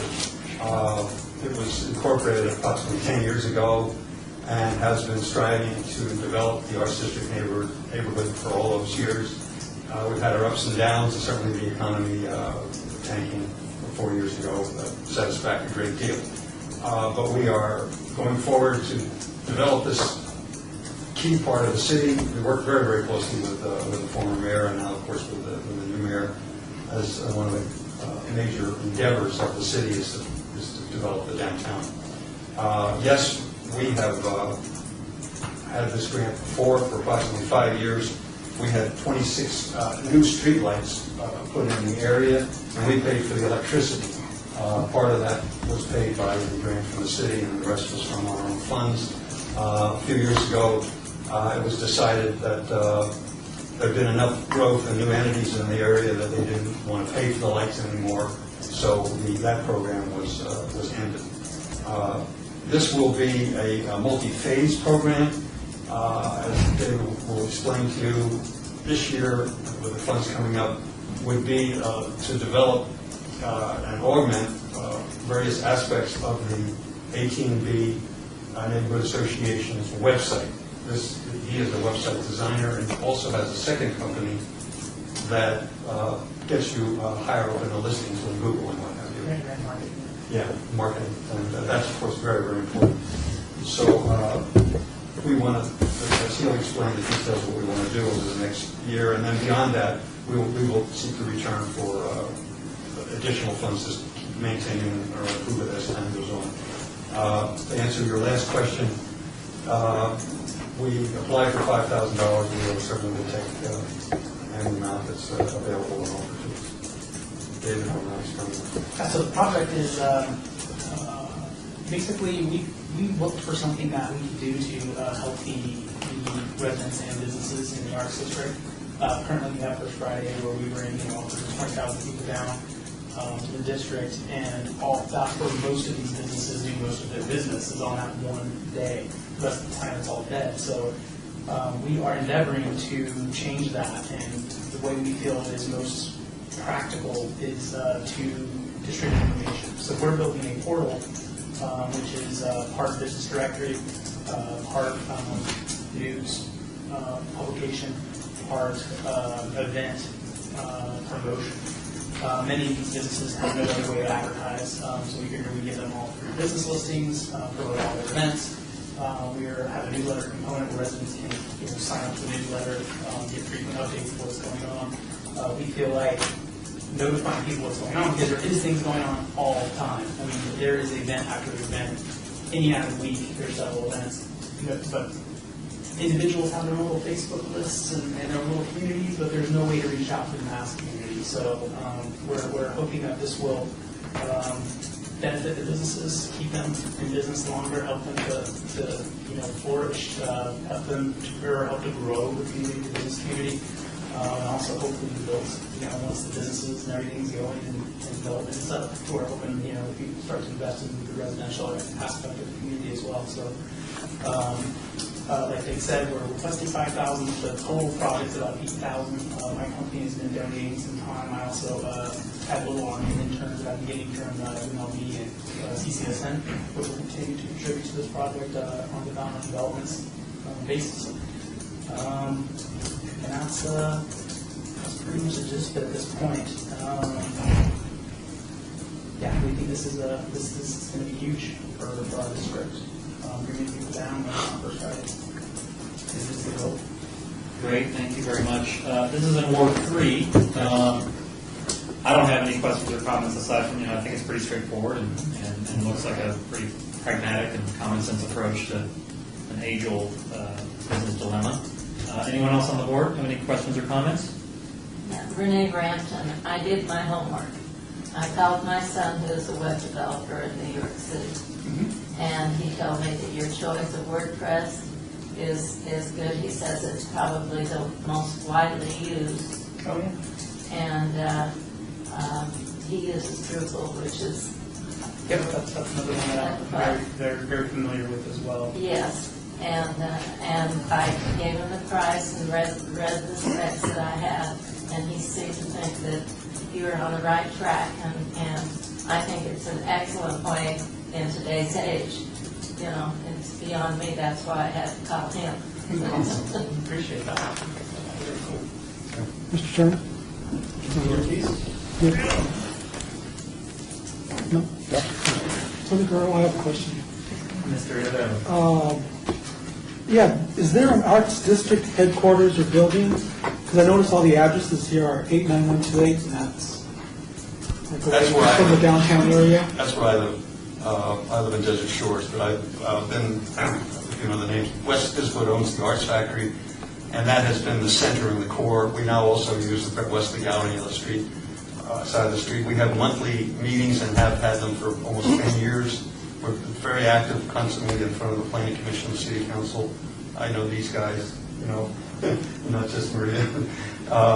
So we have a lot of involvement through the board and other people who know the board members, and that will continue and maybe even accelerate in the sense of getting more information, more participation on news and events than we've been getting the way that the website is now, which is very simple. This is going to another level where it really will mean a lot. Now, we've had new businesses join the area, which we need to promote and make them happen so other businesses will come. The beautiful guitar shop there on the Main Street, a very famous one in the road from Sahara, and then just opening up on Boulder, Art Square, and they're going to have a theater in there, which means they're going to be advertising their plays, and then behind that is a new urban lounge coming, Mingo's. They're going to be having events. So as Dave said, what we really need this for is the events and promotion. Now, as the economy's coming back, this is really, really necessary for us. Yeah, businesses, taking the gamble to move in, so we really want to, bring the people to make sure that they're successful. Mr. Chairman, just as a final comment, Well, I think before you say final, I believe Mr. It was Cowtown. That's what I was asking you. Cowtown. Okay, great. Mr. Ortiz, on behalf of Ward Very. 3. Felipe Ortiz on behalf of Ward 3. Of all the projects, this is one of those projects where it'll bring more economic development. It'll generate its own money. And for $5,000, you can estimate it'll be in the millions in the sense of bringing more people to downtown Las Vegas. It's part of the city's direction, the city council's direction, part of the Business Alliance direction. So for the value, this is one of those value items that you will see exponential increase. One, it's, like I said, economic development. Two, the crowd that it attracts is really computer literate, so they want to know where they're going ahead of time. They're on their telephones or, whatever, the iPod, iPhone, whatever it is. And so this is a need, because otherwise they get left behind in that digital divide. And again, it's a good project. It's an excellent project, and we'll see our money tenfold, 20-fold, 100-fold. Thank you. Yeah, Renee Brampton, as far as the address, I met with a whole bunch of people like you in New York City, and they ran Los Angeles and San Diego and New York and the World Bank. They work all of those from wherever they're at. But he does live in New York City. Yeah, I do, actually. He's in Soho Walls. You live in New York? No, I live in Soho Walls. Soho Walls. Oh, okay. It's named after New York. Gotcha. Yes. Gotcha. Thank you. Great. Thanks, guys. Thanks very much. Appreciate it. Oh, we do obviously want to thank Maria for helping us go through. She gets thanked enough. Don't worry about it. Thank you. Nice seeing you, Dave. Bye. I'll see you again. See ya. Thank you, Felipe. Staff, are we in a holding pattern? We are. I have the gentleman from Western Highland. He's just parking right now. And then I left a message for Catherine Lindsay, and I need to get Rich. I didn't realize I didn't put Richard's phone number there, but I could call him to see if he can, if he's on his way. Well, at least let's make sure he is on his way. That'd be great. Yeah, but I have to go upstairs to get to my No worries. my class. I will say, otherwise then, Did I give you a ticket? right there on the corner of the table. Let me check a moment, I'll be right back. But the next person coming in will be Philip if he walks in before I'm back, okay? Okay. Well, then why don't we start another 10-minute break? And that takes us off the record. You're ready. Work that out. Yeah. We're going there with the mayor on October 22nd. Oh, really? Elton Alpha?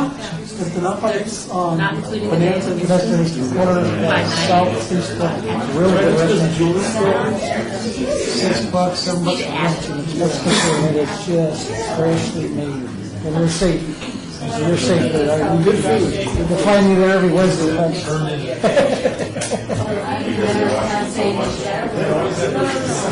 Oh, my gosh. So now you could drop Tony's name. For over 10 years. It's been there forever.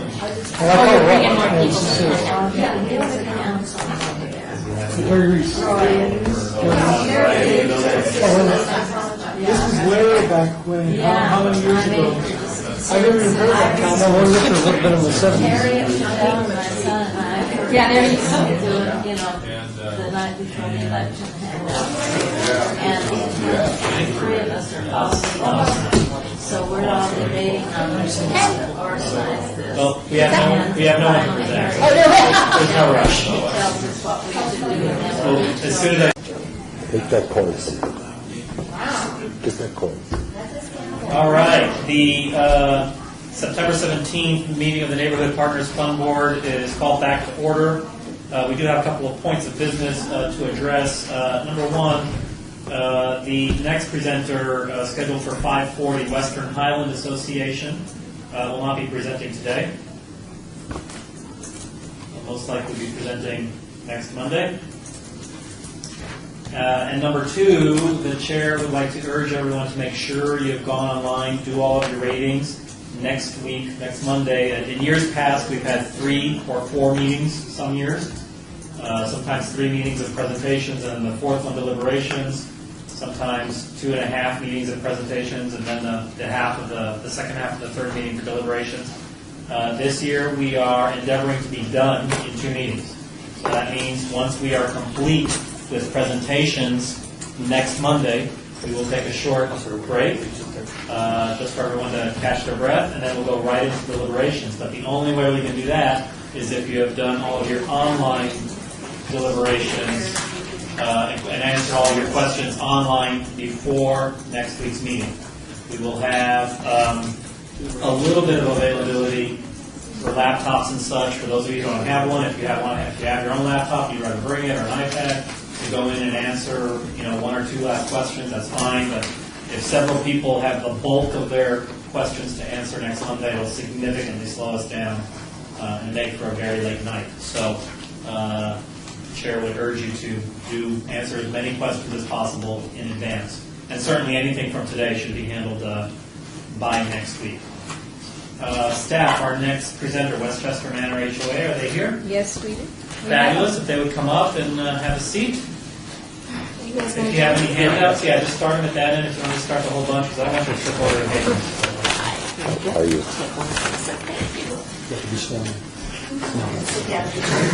These people have work to do. Okay, have you been here before? This is your first year. Okay, so one difference this year, we're recording everything. So I'm going to need you at first to begin by each of you introducing yourselves, first name, last name, and the neighborhood affiliation, and then you may begin your presentation. If you at any point are asked questions during the presentation or after your presentation, when you answer, please start by stating your name again for the record. Okay? You'll have 10 minutes, including questions. My name is Catherine Lindsay. I'm Westchester Manor HOA Board President. Libby Ellis, Vice President. And I'm Mike Stock. He's one of our residents. We're here today to ask you for a grant for 2012. I want to do also an update from last year. When you get the handout, you'll see one side has request on it, and the other side has update. Westchester Manor is a 30-year-old complex on Snuff Ranch between Michael Way and Jones. We have 96 units, and we've struggled in recent years because of the mortgage crisis that occurred.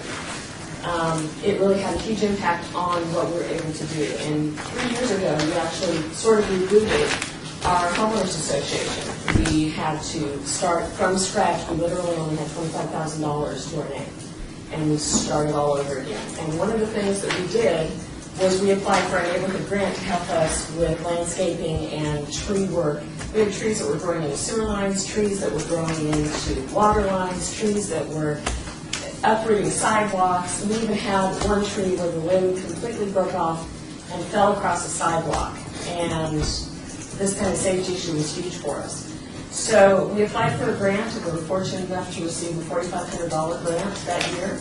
And with the $4,500 that we put in our volunteer hours, we were able to go through the whole complex, redo irrigation, take out the trees that were causing problems, and really both beautify and create a more safe environment in our complex. It also was a moment that sort of snapped us forward, because when Maria called to tell us that we received the grant, I kind of went into shock. I couldn't believe it was that much, or that we even received one. And as we talked to the homeowners, they felt the same way. It was that moment when you suddenly realize it's going to be hard, but it's something that we can do.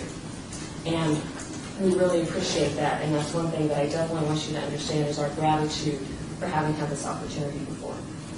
Last year, we also applied for a grant, this time more for security, because once we trimmed up the trees, we realized that we didn't have a lighting problem. We just had trees blocking exterior light, so a lot of areas looked dark, and that encouraged vandalism, graffiti, activities of that nature. We had people dropping cars off that they'd stolen and joyriding it. So last year, we went for safety and security. We worked one-on-one with homeowners through newsletters, giving them information on what they could do in their homes and around the complex, encouraging pre-warned phone calls and when to call 911 and who to contact in case you see something that's just not quite right. We also looked into improving flood lighting in a couple of locations. On the handout, there's a picture of a unit with a fence. And imagine that area at night where the only light you're getting is from the carport. And that was one of the highest areas we had for vandalism and vehicle damage. What we found when we worked with the grant last year, our lighting guy goes up there and says, do you realize you've got floodlights along these buildings that aren't working? And we didn't, because they blend right in. There's actually a little picture of the floodlight there, and it blends right into the building. And when they got up there, they were able to literally replace the light bulbs, and suddenly we had this light there. And we were able to take the additional money that we thought we'd use for floodlights, and we put it into signage. We added an address sign at our pool and our clubhouse, because you had a 911 phone, but no address. So if someone calls 911, they live on Cardiff or Canfield or Worcester, and the clubhouse and the pool are on Auburn. So that 911 emergency issue really came into play. We improved the sign at the clubhouse. We improved the signs on our street.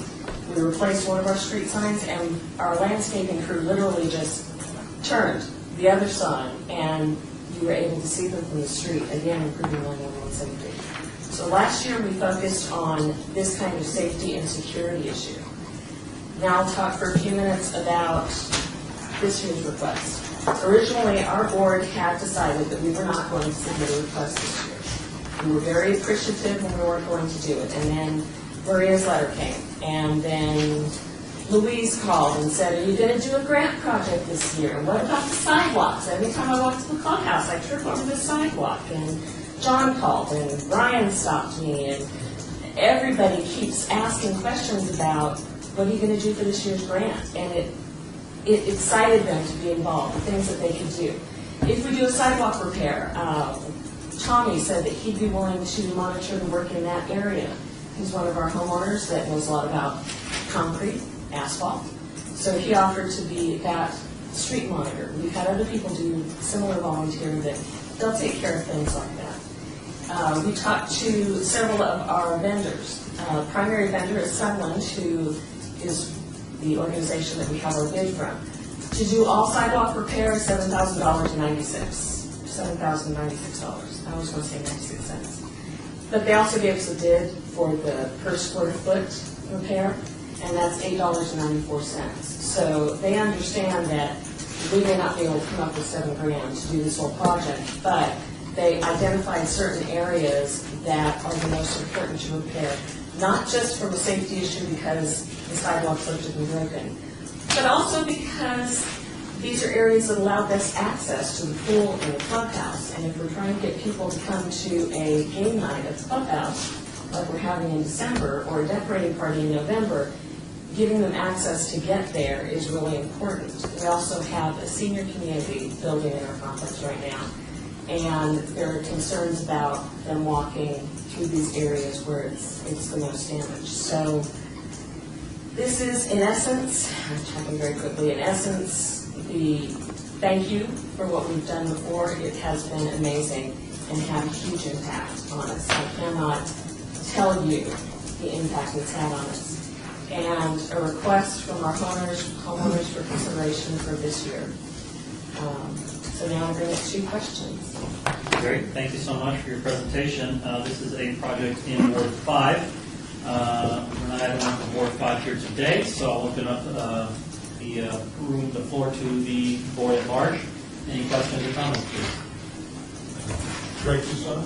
Mr. Toussaint. I have two questions. The first one is, the proposal from someone said it includes 8.1% sales tax. Is that your understanding as well? I hadn't realized that that had been on the form that we submitted. So I guess all I'm saying is that you're probably due for a credit if this is paid for by the city of Las Vegas. Right, we don't pay tax. That's We correct. normally just not. But this says it includes tax, is why I'm asking. Oh, yeah, yeah. And the second thing is, and Anthony, you might know this better than I do, the city of Las Vegas will replace sidewalk slabs. What is it, Anthony, 100? If it's in the public rights of way, looking at some of these pictures, it appears as though they might be in between. These are the interiors. Oh, I'm sorry, this is capital. These are the interiors. Yeah, Correct. but keep that in mind for, There are park areas that are public access. you can call, And you might want to look, Yeah. you might get a lower price, quite a considerably lower price. oh yeah, they only charge $100 per slab. Just the I will partnership. definitely keep that in mind. They'll get a lot cheaper, is what I'm saying. What I recommend is that you contact Eva. She works with the council office for your ward, and she can certainly take a look into that for you, see if you qualify in those areas or are eligible for that. And who knows, maybe it's not all of them, maybe it's just a couple here and there, but it allows you to If it's any of them. Maximize. maximize whatever funds you do get from the board. Any other questions or comments? And before we go, there's one other thing I'd like to add, and that is that one of the things we couldn't include in this presentation was commitment from several of our vendors to assist us on the grant project with things that just come up. For example, our landscaper has given us a commitment that if there's an issue with irrigation that needs to be working, they'll give us discounted services for whatever they have to do. We have a general contractor who's also done that, and our plumber. So these are things we couldn't put in here because we don't know what pipe we're going to break or what cable line is going to get cut. But we do have those. It sounds like you're prepared for those eventualities, because they always do seem to come up. Call before you dig. Now, I know you've been here before, so I know you know that every year, the amount of money that's requested from us exceeds what we do have available to give. So is the $3,500 that you're asking for, is that a take it or leave it kind of number, or are you willing to work with whatever the board is able to allocate? No, if there's anything, that would be incredibly generous and we would be appreciative. We will work with what we have.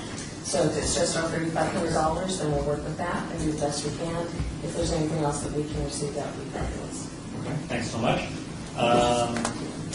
Takes about 2 weeks for us to, yes, staff? Oh, just staff. Maria Castillo-Cow, just in response to Mr. Toussaint's comment, when we do get the real bid, the final bid, or the final invoice, it will be without tax. So we'll make sure of that. Thank you, Marie. It takes us about 2 weeks to go through all the presentations and deliberations and voting and arrive at final numbers, so probably end of the month, early next month, you'll hear from somebody in Maria's office with whatever decision was made. Thanks so much for being here today. We appreciate the opportunity. Oh, you're welcome. Thank you. Great job. Thanks. That's fine. And Maria, is Mr. Worthington here? Yes, he is. Fabulous. A couple of colleagues that are just a few minutes away. Oh, are they? Oh, well, she made it. Oh, there they are, look at that. They're a couple seconds away. Hello. Hi, Maria. And I also would like to point out that it's the Molassie Corporate Center Owners Association. That's the title, and that's why it's an owners association, so they qualify. Oh, you just got to start one of my questions. Oh, well, here you go. Fabulous. Okay, so first time here? Yes, sir. Okay, you got about 10 minutes. I heard the earlier. Okay, but for the ladies, you have about 10 minutes for your presentation, including questions. We are recording this, so you'll need to, at the beginning of your presentation, all introduce yourselves, first and last name, and your affiliation. And then during the question period, if someone addresses a question to one of you in particular, or one of you happens to have the answer to it, if you remind us what your name is, that'd be great. Okay, you ready to go? All right, thanks so much. Good evening. My name is Richard Worthington, and I'm the president of the Mulaski Corporate Center Owners Association, as well as president and CEO of the Mulaski Group of Companies. I also serve as chair of the Downtown Las Vegas Alliance. My address is 100 North City Parkway, Suite 1700, Las Vegas, Nevada, 89106. I'm joined today by Anna Juarez, who is the association general manager, and Pamela Popple, who is our Director of Community Relations and Outreach. First, I'd like to thank you for the opportunity to be before you this evening. I know this must be a volunteer position. We all at this hour can be with friends or family or doing something else, so thank you very much for your service to the city and the citizens. We got brownies. Excuse me? We have brownies. That's great. I want 10 seconds back on the clock. I'm just teasing. The Mulaski Corporate Center Owners Association is a nonprofit entity that is an association between the private owner of Mulaski Corporate Center, which is Parkway Center LLC, and the IRS, the Southern Nevada Water Authority. The Water Authority is a governmental agency, as you all know. They have about 500 employees in the building, and then we have another 350 to 400 employees of the IRS, and then we have the U.S. Secret Service in our building. So there's 1,000 people on our campus every day. 750 or so of them are government employees. We think of ourselves, we're legally an association, we're a nonprofit. We think of ourselves as a neighborhood and a campus, which is what led us to apply for this grant that we're seeking tonight. The Mulaski Center is seeking this grant to further its program in what's called a free bike share program in the downtown area. And the idea is that, given where we are in the redevelopment cycle of downtown Las Vegas, we want the occupants within our building to have a safer, healthier alternative to public transportation and get in their car and drive to other businesses in the downtown or to go to coffee shops or restaurants during the lunch hour. We think this furthers the green sustainability program that we're developing in our building. Mulaski Corporate Center is the largest LEED Gold certified privately owned office building in the state of Nevada. We're very proud of that. We spent a lot of money to get that designation. And so, as the chair of the Las Vegas Downtown Alliance, which our organization is focused on redevelopment and creating neighborhood and community and trying to connect everybody in this downtown area, I'm also very keenly interested in the redevelopment of downtown Las Vegas. And part of our program is to hope that we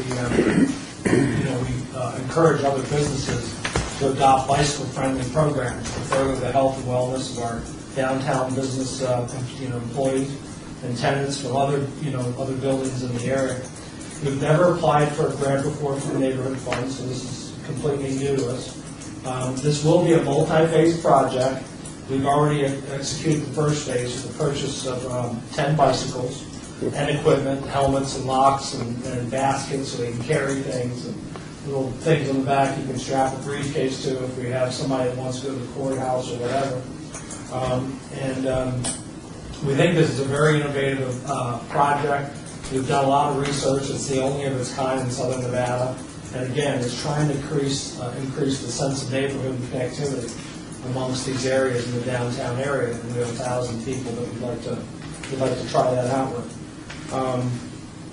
In the short time since we've announced the program within our building and amongst our association members, the feedback and demand for bicycles has been overwhelming. We're going to have a launch activity event on Friday at 10 a.m. when mayors come in and we're inviting media. And since we've displayed the poster announcing the program in our lobby, we've gotten phone calls galore from all these people wanting to use bikes and can I reserve them. So we feel the demand is well going to exceed the 10 bikes that we have. And this application for the grant is to allow us to acquire more bicycles. Again, to be a leader in downtown, to try to encourage other buildings to have this sense of connectivity. Maybe they drive to our building for lunch, or Jason's or our coffee shop that's about to open, and things like that. The essence of the program is that we've got a use agreement which people can sign up for in advance. They leave a deposit in case the bicycle is damaged or lost. It's really a credit card type authorization. They get a lock with a key to the bicycle and a helmet. And they can use that bicycle free of charge anywhere within the downtown area. There's a 2-hour limit to the use of the bicycle. You can make a reservation, but you have to show up within 15 minutes of your reservation time. This kind of program has been executed in other cities and has been wildly successful, but it's on a much grander, larger scale. And we can't be the panacea for all downtown, but we feel this would be a great role model project that others would hopefully emulate that are domiciled in the downtown area. As I mentioned earlier, it's the first of its kind. With this grant, we're hoping to acquire 20 bicycles, the 10 that we have. We're hoping the grant will give us the funds to acquire additional 10 bicycles. The bikes that we've chosen are made by Electric Bike Company, the 6th largest bike manufacturer in the world, and they're really excited about it. They're hoping to bring sort of public relations and media attention on the city of Las Vegas to this very progressive program. Let's see, I mentioned earlier it's green, it's healthy, it's an alternative transportation way to get around downtown. It also reduces the distance between our association and our sort of what we call our neighborhood and adjacent areas downtown, where it might be kind of infeasible to jump into a car, drive 3 blocks, and then where do you park, versus just getting on a bike and riding down Ogden and coming up and being able to visit the number of new restaurants that opened up at the Plaza or the El Cortez or Fremont Street Experience. So we think it really will add to the wellness and well-being of all these people that are on campus every day. As I said earlier, also with the downtown redevelopment that's going on, there's no better time right now to link these employment nodes within the areas, to our building and vice versa. Anna Juarez, our association general manager, and Pamela Puppel have worked really hard on this.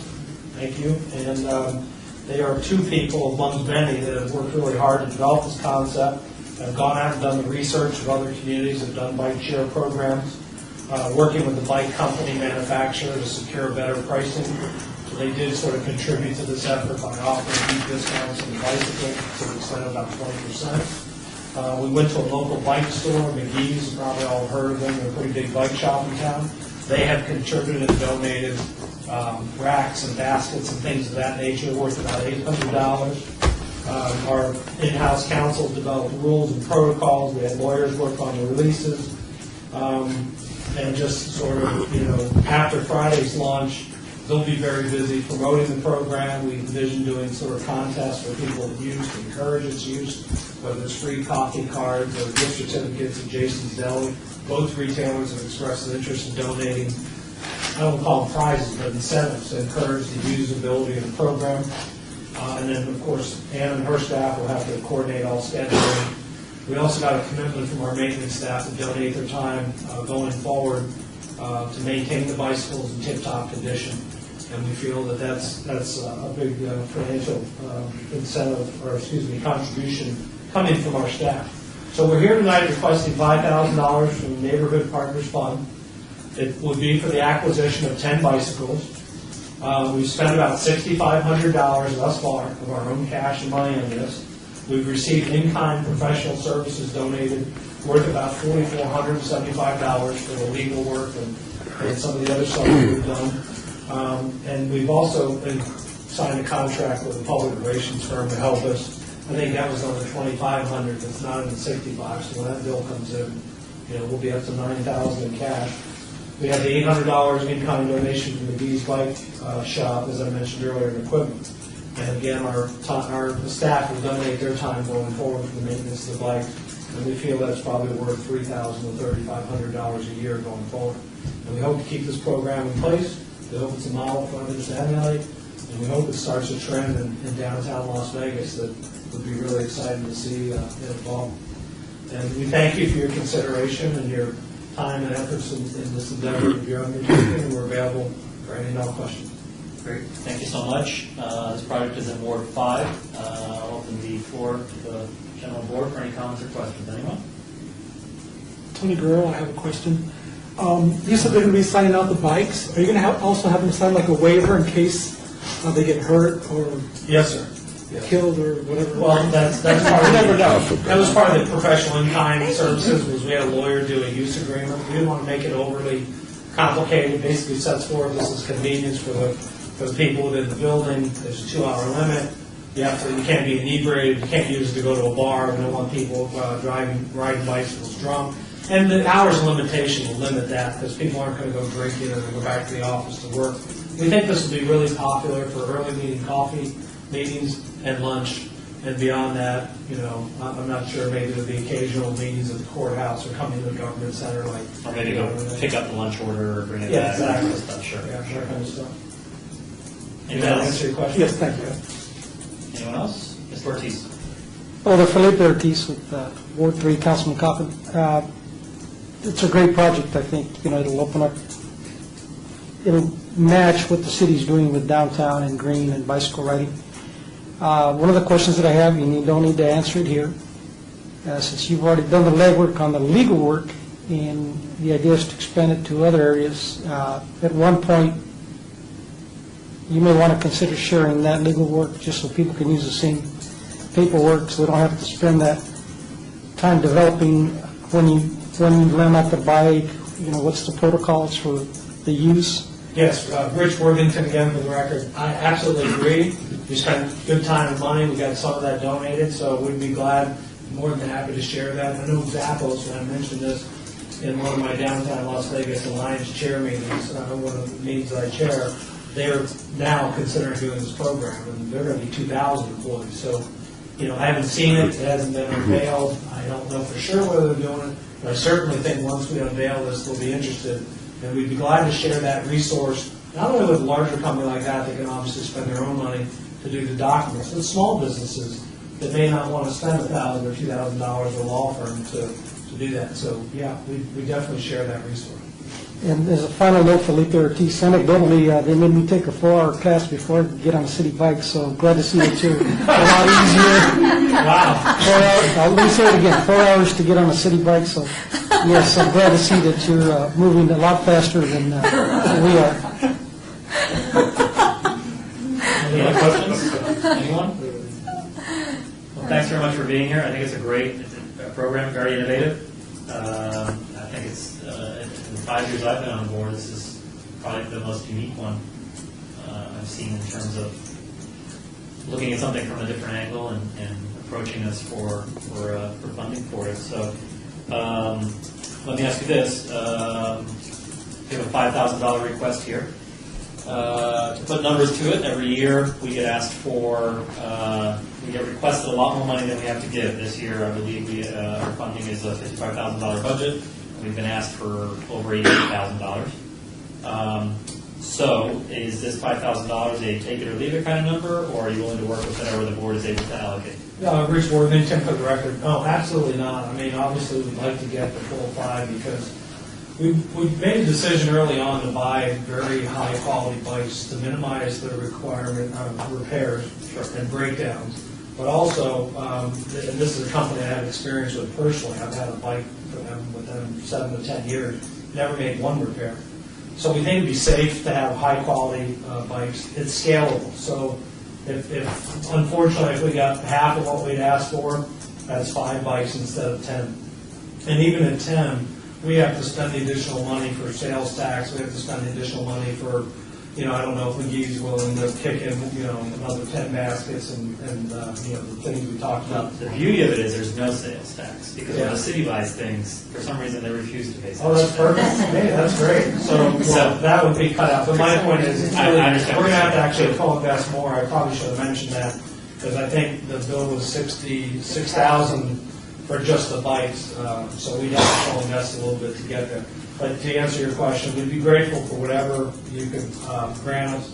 And I just want to say one last thing, and that is, oftentimes we think of neighborhoods, houses, and gated communities, and people having block parties or whatever. But I think, and I've been involved with redevelopment downtown now since early 2000s, when Oscar Goodman asked our company to come here and think about doing things here. And since then, we built the IRS, we built the Water Authority building, we have 1,000 people a day. We really do think of ourselves as a neighborhood. And we think that this would really just extend that neighborhood And, you know, we have all these sort of silos in the downtown, and how do we connect them? And how do we create a greater sense of community? And I don't think 20 bucks is going to do it. I think it's a down payment.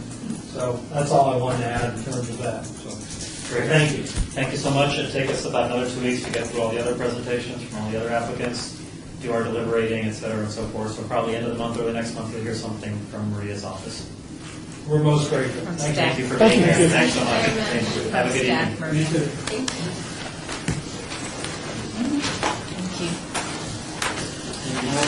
All right, unless Maria tells me otherwise, this concludes item 9 on our agenda for tonight. So we move on to item number 10. Quiet, please, quiet, please. Citizen participation. Public comment during this portion of the agenda must be limited to matters within the jurisdiction of this board. No subject may be acted upon by the board unless that subject is already on the agenda and is scheduled for action. If you wish to be heard, please step forward and give your name for the record. The amount of discussion on any single subject, as well as the amount of any time any single speaker is allowed, may be limited. And seeing no members of the public here, I will close item 10, and I will move for adjournment number 11. Meeting's adjourned. We'll see you next Monday at 3 o'clock. 3 o'clock.